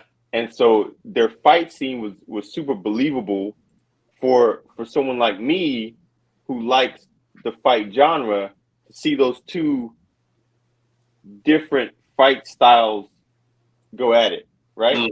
So like there were a lot of cool things about it besides the boobies, but nothing outshined the boobies. It looks like a fun movie. I'm looking at pictures of it right now. Yeah, just watch the trailer. Really the trailer's filled with nothing but naked women. Like the Yeah, advertising. Even the trailer? Wow. Yeah. Are you familiar with Shout Factory or Scream Factory? Shout Factory just put out a copy. You just put it on Blu-ray. I just saw. Yeah. Pick it up, Tom. Definitely check it's in my cart. Yeah, you'll love it. You'll actually like it. Yeah, no, it's a lot of fun. I need to get the Blu-ray because there's an uncut version of the film on the Blu-ray. Like I can't imagine what was cut out. Shout Factory just recently had a sale for Hammer films. I saw that. Yeah, I saw that. Yeah. So I picked up a couple that I didn't have that they had available. So and they were like super cheap. They were like only like $14-15 each. So I picked up a few of those. Got some good Christopher Lee action on its way over to me. Nice. All right. Love those. Get ready for your trip to Transylvania, dude. Yep. So. It's looking here this is from earlier from Johnny Cock. Tyler, did you watch Godzilla -1? I saw it in black and white. Fucking loved it. I got teary-eyed. I was like, this is the best Godzilla movie I've ever seen. And granted, I've only seen less than a handful, but I had a blast with it. It's on Netflix now, by the way. If you haven't seen it, it's on Netflix. It was so good I might rewatch it. I saw it in the theaters, but it was exceptional. The Godzilla effects looked amazing. The characters were you got invested in it. Mm-hmm. All for $18 million. Yeah. And that's one of the things too that I love about it too is like they actually made a really good movie that had effects in it and everything. It holds up. It's done really well. And they didn't have to spend like hundreds of millions of dollars to make it. So they will make a profit and then some when you've got these other movies that they spent like 200 million, 300 million, and then they're surprised that they didn't make back their money. It's like, well, what do you expect? You've just like blown like $350 million on this movie. Yeah. Well, and when they see how well that film was received, and you get these shitty Kong versus Godzilla movies they're pumping out, that just sound fucking awful. Like ever since that first Godzilla with Bryan Cranston, that movie sucked balls. They all have sounded so bad after that. And I was so disappointed because I saw that movie, and when it was said that he was going to be in it, I'm like, oh, I like him. He's a good actor. I enjoyed Breaking Bad, and he's awesome. So I wouldn't see it, and then he's out of it like within like the first 5 minutes. After that, the movie just fucking sucks. Godzilla's barely in it, and it's just two praying mantises he fights. And I remember, I think I got up before the movie was actually over. I said, "Fuck this movie." I just got up and left. That was the other part of the movie that really pissed me off. Is anytime Godzilla shows up, and just when he's about to fight her, They cut away. They cut away. Yeah. More human stuff. I can't wait to see how Kick-Ass is going to get home to his wife and child. Who gives a fuck? Well, I was called him Kick-Ass during the movie too because I didn't know the guy's actual name. Kick-Ass. Sucks. I mean, the Toho movies have a lot of human stuff too, but like the human shit in the Toho movies just gets really weird and odd, and it keeps you engaged and invested, whereas all this stuff is just very forgettable to me. Oh no, Kick-Ass is going to be Kraven the Hunter. Yeah. Don't remind me. Oh God, is that still happening? I'm hoping it got shelved because it hasn't been released yet. I'm hoping they just like keep pushing it back and then it just like that Batgirl movie that Warner Brothers can. I'm hoping that's what happened with Kraven. Because they were talking about it, and there was a trailer, and then they're like, "Nope." Yeah, as far as I know, Madam Web was such a bomb. I'm thinking like Sony's like, okay, if Madam Web, like, what did you expect? Who wants to see a fucking movie about Madam Web starring Dakota Johnson? I'm a fan of Madam Web, like from the But not comics. that I Madam didn't even Web. want a fucking movie of her. I'm like, she should be a side character in a Spider-Man. Exactly. Yeah. She should get her own movie. But And they look, should have cast an older woman too. But look, things change. Change is good. It's always better when they reinvent the source material. Like it's just pure improvement, which is why they all fail. They should Hey, Nathan. Spider-Woman. Who's your favorite monster again? Madam Web. Who's my favorite like out of Godzilla? No. Monster. Period. It wasn't it Creature from the Black Lagoon? Yes. Yeah, it is. You know they have a comic out. I saw it this past week. Yeah, I had heard that was out, but I haven't picked it up yet. Okay. So actually, I'm trying I saw to issue 2, I think. Someone. Maybe it was Johnny Cocker. Someone else maybe it was JSP. Someone messaged me and they said, "Hey, this comic's out," and they sold one with the blank cover, and they're like, "You should get Ren to draw it for you." And like I was like, "Yeah, that'd be a pretty good idea," but I don't think he likes me that much. Well, he don't think he likes any of us that much. Nathan and I have kind of a going back and forth comparing our Creature from the Black Lagoon collections. Yeah.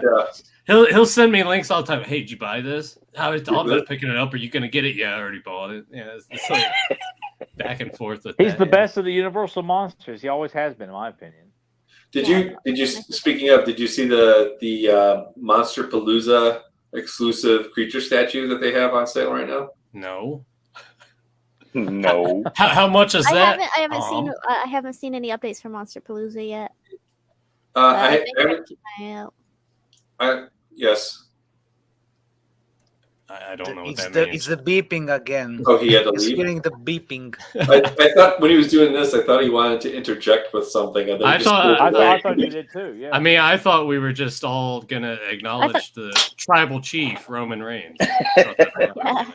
No, I haven't seen anything from any announcements or any kind of stuff coming out of Monster Palooza yet. I just saw that Mondo showed a couple of things that they teased one thing, which I'm kind of iffy on. But up on their website, they have like various vinyls and stuff that they're selling. And they have vinyls of the Nazi werewolves from American Werewolf in London, which is kind of cool. Yeah. And they have a Creature from the Black Lagoon one. And I think it's like around 100, 125. I'm not sure. That's pretty cool. That's not too bad. I'll have to look at that. But they teased, like how they're doing those 12-inch He-Man Masters of the Universe figures and everything like that. Yeah.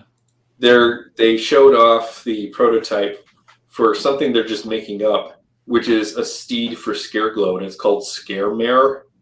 Did Joe already make that? It's a bat-winged horse, which is basically just them setting up doing Swiftwind later on down the road. But which I wish they would have just made Swiftwind. But it's a horse for Scareglow, and they're going to re-release a deluxe Scareglow, which I guess is supposed to have stuff to look like the classic toy one, and then a kind of re-envisioned one to make it look like it was maybe like more stuff to put on them and whatever. But I don't know. It's like The horse, yeah, okay, whatever. But I would much rather have them doing actually Swiftwind because I have the She-Ra. It would have been nice to have gotten Swiftwind to go with it. Yeah, that would make sense.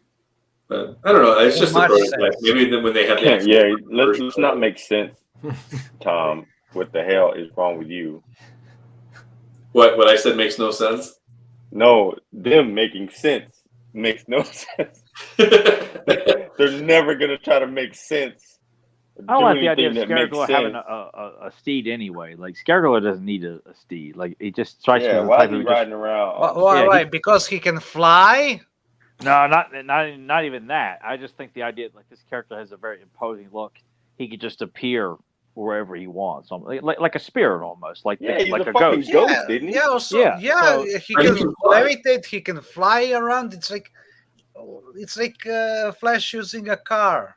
Yeah. Right. Yeah. I always hated all that stupid shit. It's just like, here's Superman in a car. I'm like, Yeah. why would he fucking need this? Like the Justice Superman Dog flying from on the, airplane, from yeah. the Justice from the Superpowers toy line. Or Spider-Man. Spider-Man using a car. Spider-Mobile. Yeah, Yeah, like which gets trashed into a But at least in river. the comics, like they're acknowledging, yes, we're being forced. It's a piece Yeah. of shit idea. It's Yeah, a stupid yeah, idea. But, yeah. And off it goes into East River. yeah. Question from Johnny Cock: can Poison Ivy influence Swamp Thing in the DC Hell no. universe? No, No, I think it's actually Only if she eats the thing. only if she was nut. No, then he's got her. And I don't think- It's mutual benefit. Yeah. I don't think so. I think the Oh. plants that she can manipulate are the ones she grows herself. I don't think, if anything, Yeah. it'd be the reverse. Right. I think- Yeah. I think Yeah. Swamp Thing could probably control the stuff that she grows. Yeah, because he's essentially almost made into a god, almost in the comic books. You know. Yeah, he's before- he's an elemental. yeah. So Poison Ivy would be pretty foolish for her to do anything that would piss off Swamp Thing. I think I actually. don't think she would try. No, No, I don't I- think she would either. There I you think go. Yeah. There we go. Yep. That was the That's best always- one. Still So works. cool. This at is the neck this on is that mine guy. from childhood, actually. Yeah. That's awesome. I got that, and then Is that the glow in the dark one? No, that's the one where like the lens kind of come out and he snaps back together. Isn't that kind of Oh, what that I didn't does? have that one. I'm trying to remember what this one does. The glow in the dark one is the one that has like the rooted legs. But that one, because my brother had that one too, where it's like the arms kind of come loose and then they snap back together. I think. Oh yeah, you can like Yeah. And then, Oh, like he got broken apart. yeah, Yeah. it's like he's broken apart. He's snapping. It kind of reforms back together. Yeah, this was one that I gotten after the fact, and then I somewhere I have the he's like I can't remember his exact name, but he's like the voodoo guy. Oh, Dr. Demo. Yeah, Dr. Demo. There's Dr. Demo, Skin him Man, somewhere. Arcane, Weed Killer, and then you got Swamp Thing's buddies, Bayou Jack and Tomahawk. Yeah, Damn, man. I love the figure line. Yeah. like All the toy. There was even a playset too. Yeah. There's like an Arcane playset where you can turn the unmen into the unmen and all that stuff. And I think there was a Swamp Thing like because he in the show he has like a treehouse base. And I can't remember if they actually released that or if there were images of it or not. But I know there was like an Arcane like small playset. I vaguely remember one of the bad guys, one of the unmen. It looked like it was a bug thing that like sat on top of the head of one of the other ones. That was Weed Killer when he turned when they transformed because I had that one and the toys that you would take the transformation was a piece of rubber and just put it on their head. Yeah, and just yeah. It seemed like something that they got from the real Ghostbuster line. I was just about to say that. Yeah. But they were a lot of fun. They were nice looking toys. You know, Yeah. beautiful card art. Speaking of real Ghostbusters, for the last Ghostbusters movie came out, they had toys that I just saw like in Target or whatever for Oh, it. the re-release stuff. Yeah. The Fright feature stuff. Mm-hmm. Yeah, it's kind of it's interesting choices though with some of those the variants that they're putting out from that line. Well, like, I think all right, well, the that's Fright an odd features. I choice. think they were the first variants that came out in the original line too, because I remember seeing those on TV and thought they looked amazing. I just, oh my god, Fright features! This is the greatest thing ever. I want them to re-release the ones that were loosely based off the Universal monsters. They had like the Frankenstein's monster, the Hunchback, Dracula, the Wolfman. The only thing I'm missing, which I wish they would release, is the Ecto Glow, the glow in the dark Ghostbuster. Oh yeah, I can't remember that. yeah, the rarest one. That's all I'm missing. from that.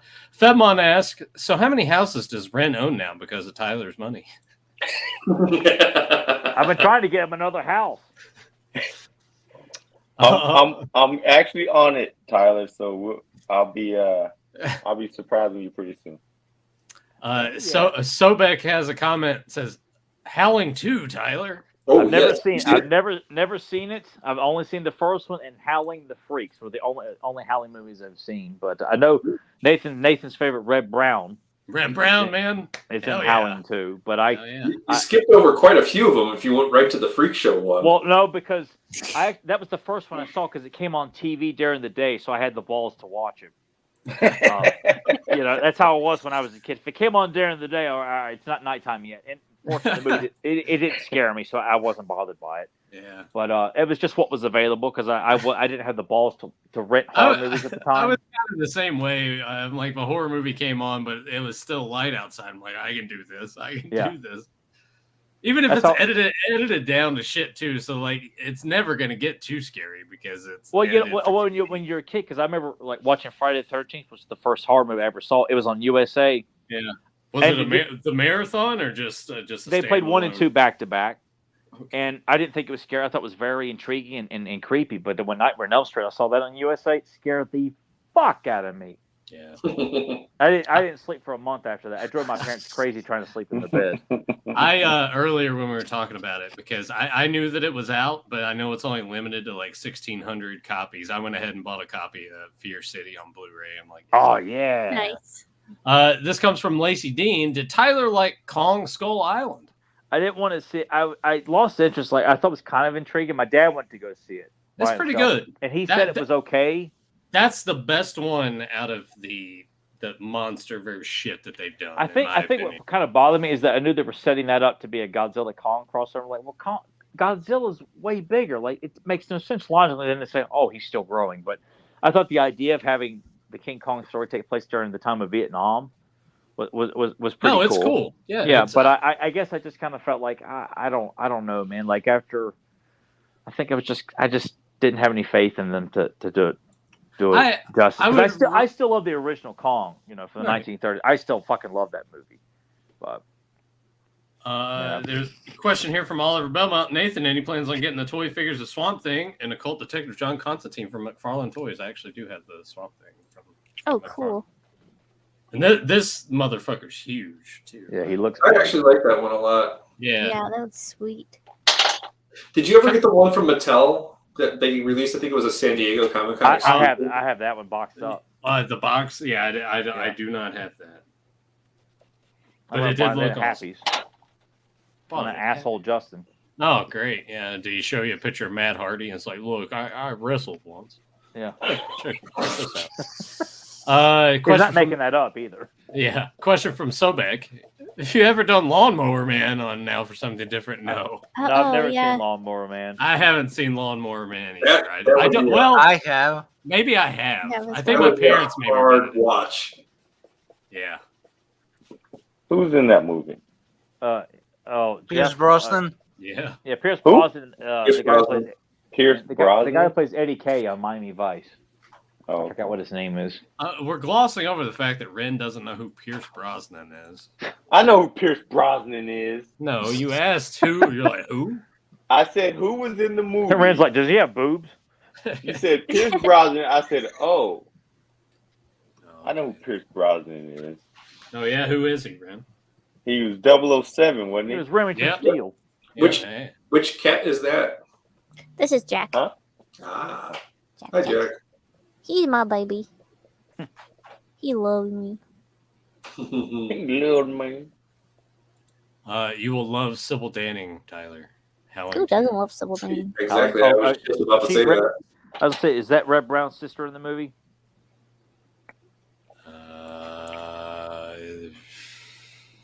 She's the lady with like the big bushy blonde hair and. Yes, that's her. Okay. But is it? But is it? But I don't think it's her sister. I think. Yeah, I don't think it's. I don't think it's his sister. Isn't that what the supposed like the name of the movie is like? My sister's a werewolf. My sister's werewolf. Yeah, I think she's Christopher Lee's sister. Oh, okay. Yeah. Okay. Yeah, she's And like I- the queen werewolf. Red Brown's sister is the main character from the first movie. Yes. Yeah. Dee Wallace? Yeah. Well, she's a sweetheart. Yeah, she's great. Oh my god, yeah, super sweet lady. I told Tyler this, but at the convention that I was at, where she was there, they did a Howling panel where they had like various people from the movie there to talk, and the actress that plays I forgot the name of the character. She's the one that gets killed by Picardo. Yeah. She just would not stop talking, and she kept interrupting Dee. Aw. Anytime Dee started to try and tell a story or an anecdote, she just kept jumping in and be like, trying to like throw in her own information or to like wrap Oh, up. you weren't even the main character. It was terrible, and bless her heart, you could tell she was getting really frustrated, but she kept her composure the whole time, and she didn't like say anything or do anything. She just kind of like she gave a couple of like glances over and looks, but she Yeah, I've seen a couple panels like that where it's like one actor's a little overpowering.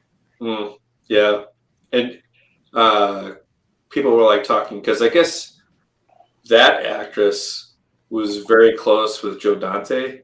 She's in a lot of Joe Dante movies. So I don't know if she just felt like she was the authority on everything that was going on because she just felt she had to say something on everything. Well, she wasn't in the Burbs, so fuck her. Here's a question from JSP. Any chance of covering Sonny Chiba movies on the show? I mean, I've never seen any of them. I've never seen Street Fighter or I've seen Kill Bill. I wouldn't be opposed to it. No, I'm always down. Yeah, I'm not opposed to seeing them for the first time. And Brian, we'll finish it off with this final question here. Brian Clifton, have any of you read Justice League Dark? It made me like Swamp Thing even more. I was intrigued by the animated movie. Check that out. The animated one was really good. Yeah, never even heard of it. Ren likes something. How about that? It's basically a Justice League team, but with all like their supernatural magical characters. Yeah, so it's like like Swamp like Thing, Dr. Fate, Swamp Thing, Zatanna, or anything like that. I think Zatanna's in there. Demon. Demon's in it. What's his name? Constantine's in it. Constantine is in it. Yeah. Okay. How about Dr. He's Fate? like the leader of the guy. Dr. I don't think Dr. Fate's Fate in it. Okay. I think he's in the animated one though. I don't know if he's a member of the team though, but brilliant. That's fucking awesome. Ran. God, that's so So good. that's as far as I've gotten tonight. You gonna color that and upload it to T-Public? You gonna do it?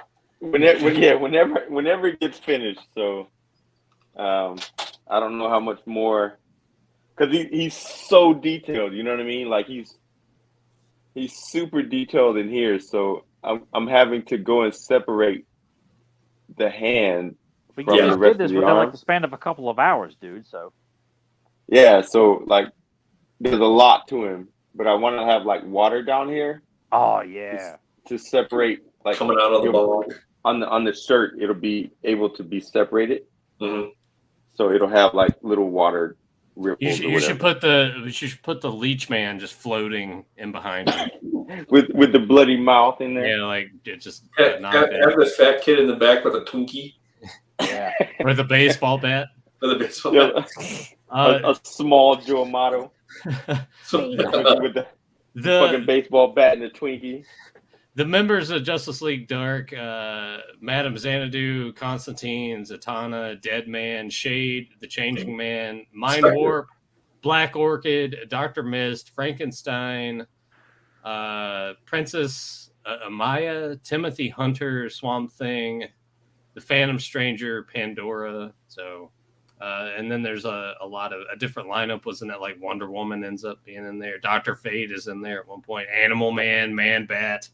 Detective Chimp. Detective Chimp. Dead Man. Did it say Dead Man? Yeah, Dead Man. Okay. He was one of the original ones, I think.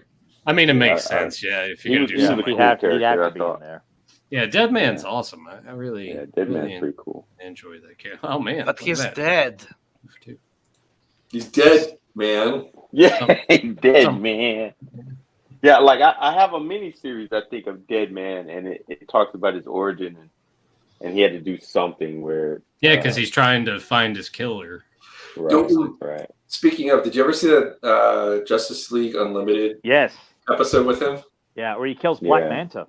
But as he's possessing Batman. Yeah. And Batman looks at him, he's pissed off because he throws used the gun to away. kill someone. Yeah, great episode.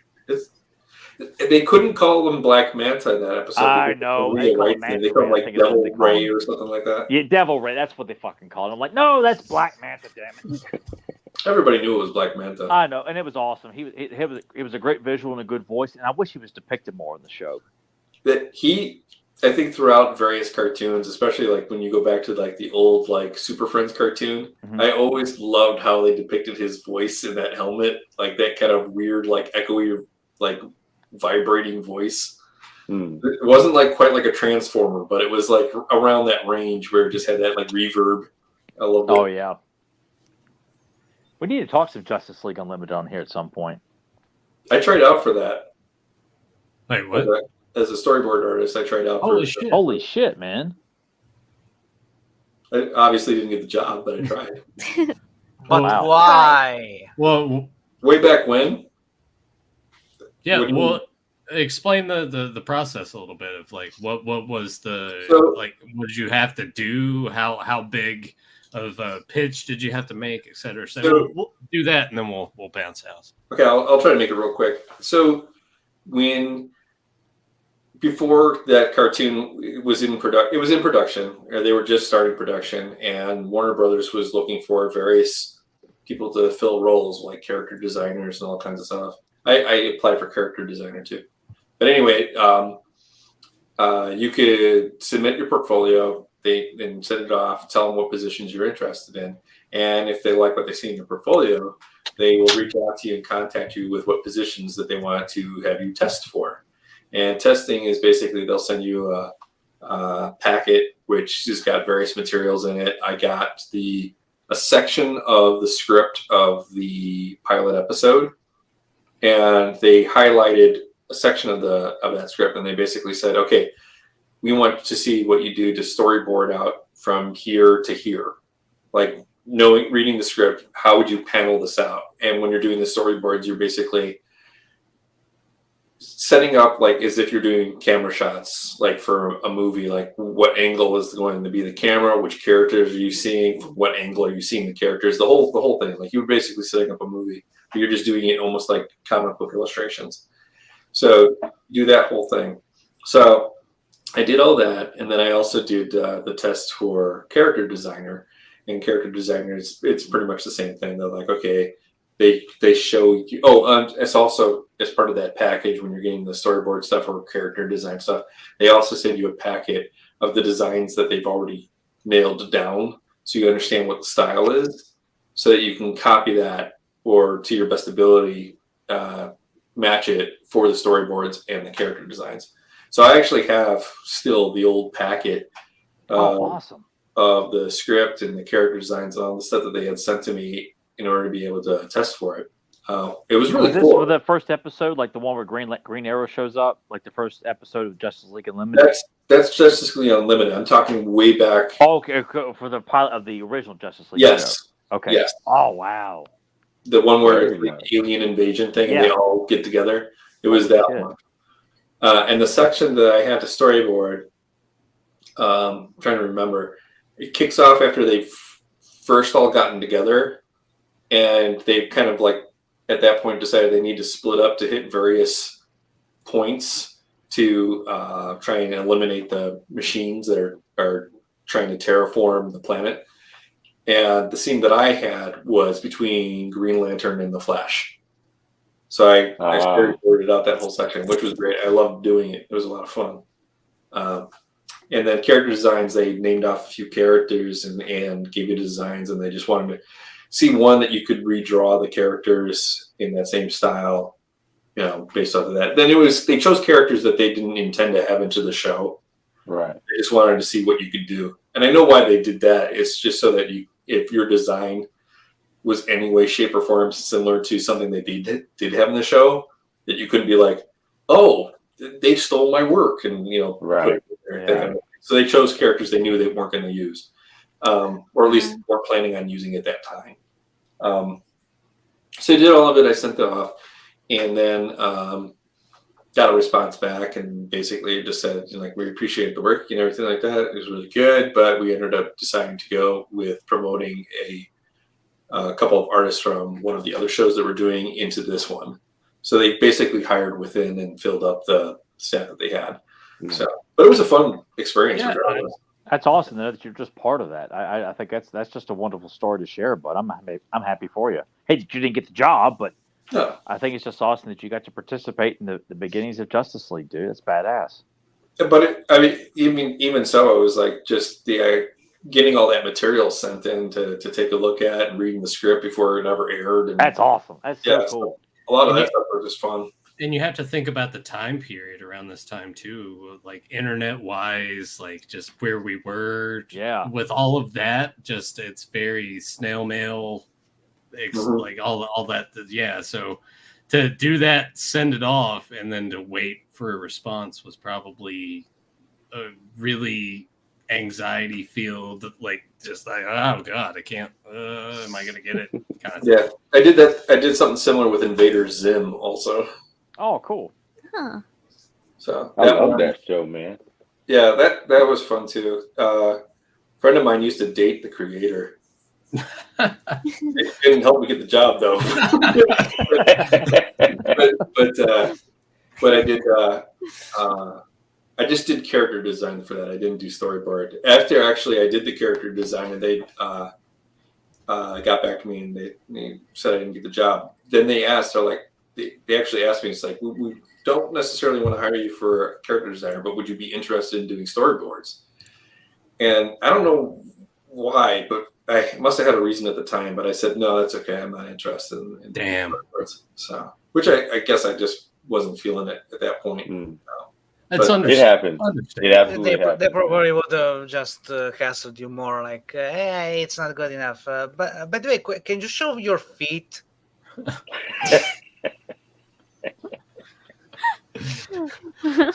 Rob Liefeld. Can you trust him? No, it's all this craziness going on with Nickelodeon. Yeah. Yeah. Yep.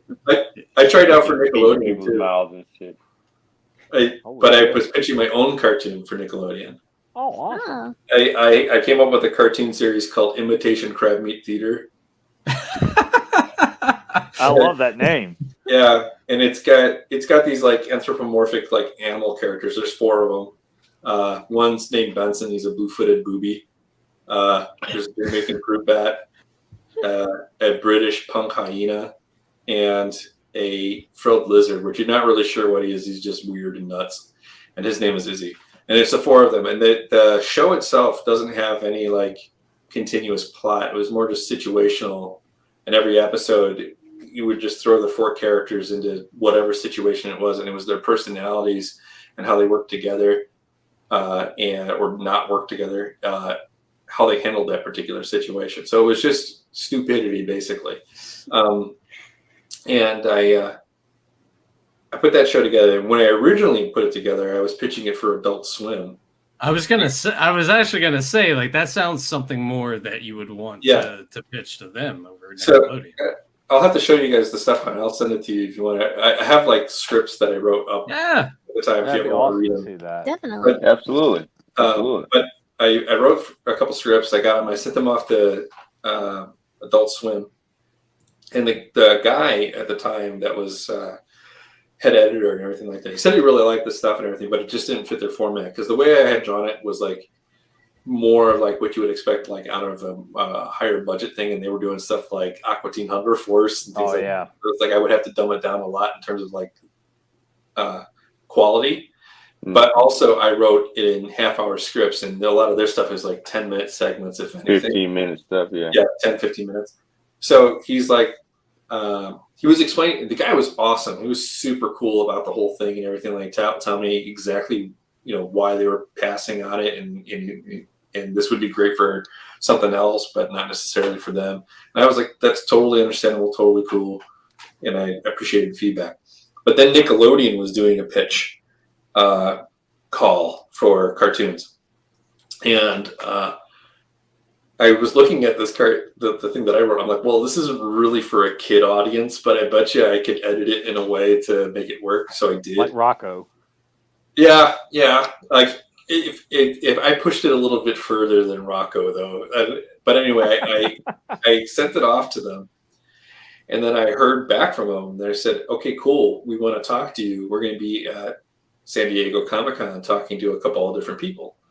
I said, "Yeah, I'll be there." So then they said, "Okay, cool." So at the Nickelodeon booth at San Diego Comic-Con, they were interviewing the various people that they had pitched that they wanted to talk to more.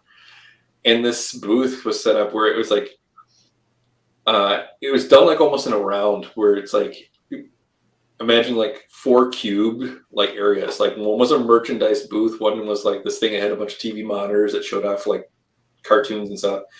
And then in this section was just like a glass cube where they had a meeting table and they were talking to people, but you were in glass. So it was almost like you were on display for everybody that was there around their booth. It was a very weird, creepy thing, but I was in there talking to editors and stuff like that.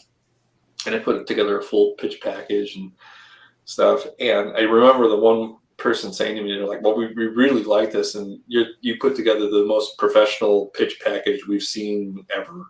Because I had character designs, I had a synopsis, I had scripts, I had all kinds of shit.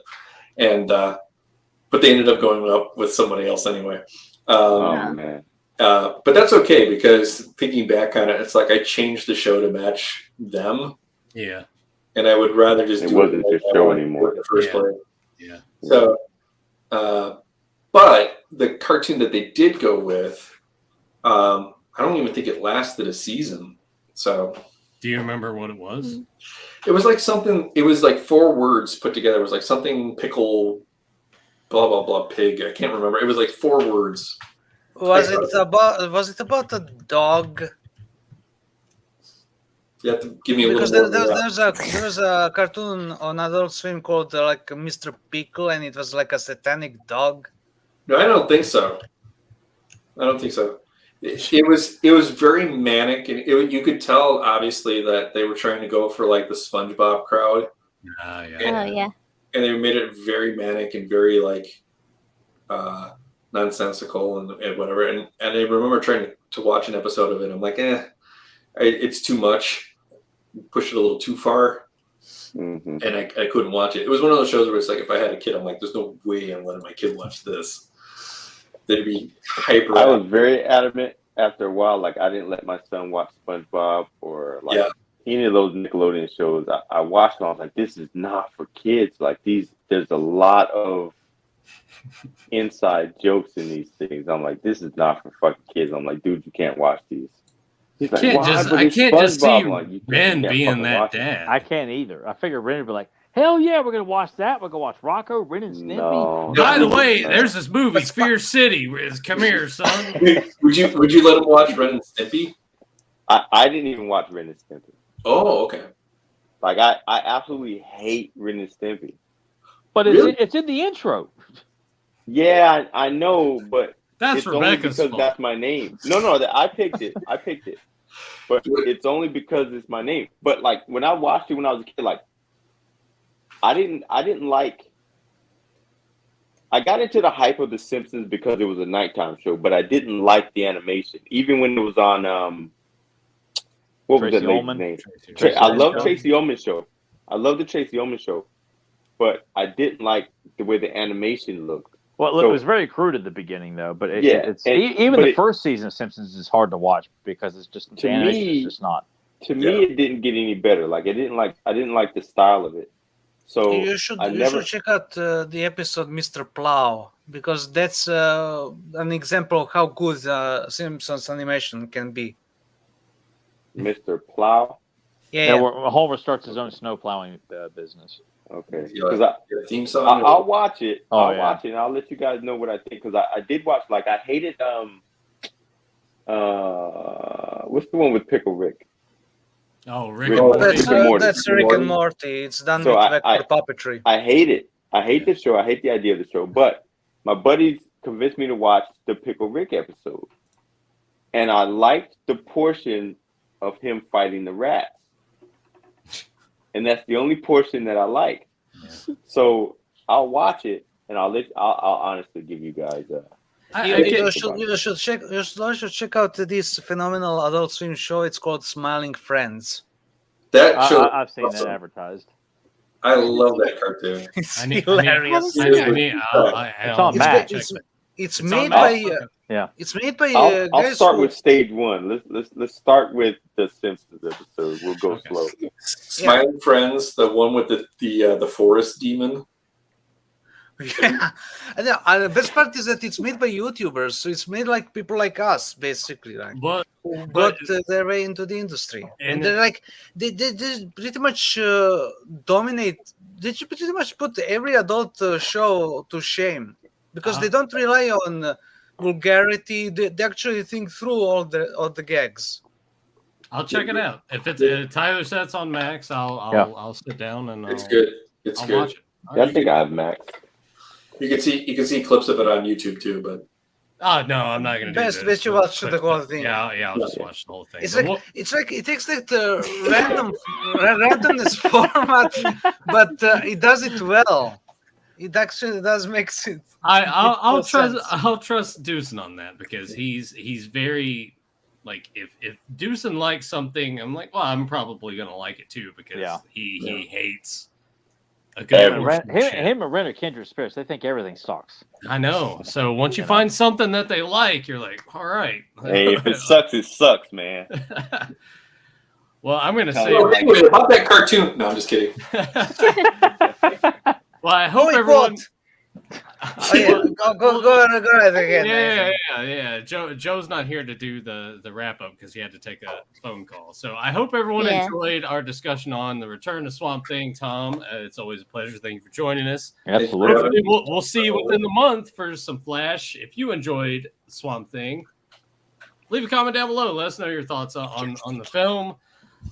Like if you haven't, and subscribe. And please subscribe. It'll help us out a lot. Ring the bell. Ring the bell. And ring the bell. And Rebecca's leaving. And until next time, we'll see you in the future to talk about the past. Rebecca. And not too many people know this, but the turtle is also nature's suction cup. Watch Too this. easy. Too easy. You see that? It sticks.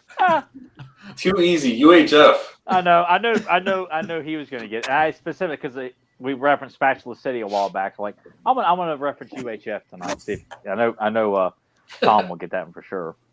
The moment you were like, not too many people know this, but the turtle, I'm like, oh, easy.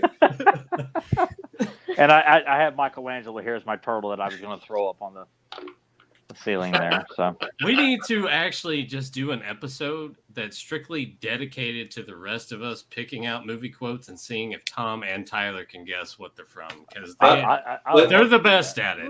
We'll do a Jeopardy. Yeah. Jeopardy. Yeah. No, we can send you our quotes or. Yeah. Send me the quote and what it's from, and then all of us, myself, Ren, Deucen, Rebecca, and Joe, we will all have sort of like the script essentially, and maybe we could set it up like Jeopardy, where there's the different categories for the points. We'll let them pick what they got, and then we'll have that all laid out so all of us know the quote and the answer. Yeah. We'll put it up there, and we'll see which of them is the movie. The better quote master. Yeah. Oh, I can see the top. Tom's like, I'll take titty moves for 500. You know. Let's work this out. I wonder this who set that subject up. Because I hate you, Alex. This is I'll take the rapist for 400. I'll take swords for 500. Alex. That's not what your mother said last night. Turd Ferguson. Can't forget about Turd Ferguson. It's funny. Scrap it. That's funny. Funny guy. That's funny hat. Yeah, we should do a movie quote Jeopardy. We're doing it. We'll add it to the list. See you guys next time. Later. Bye.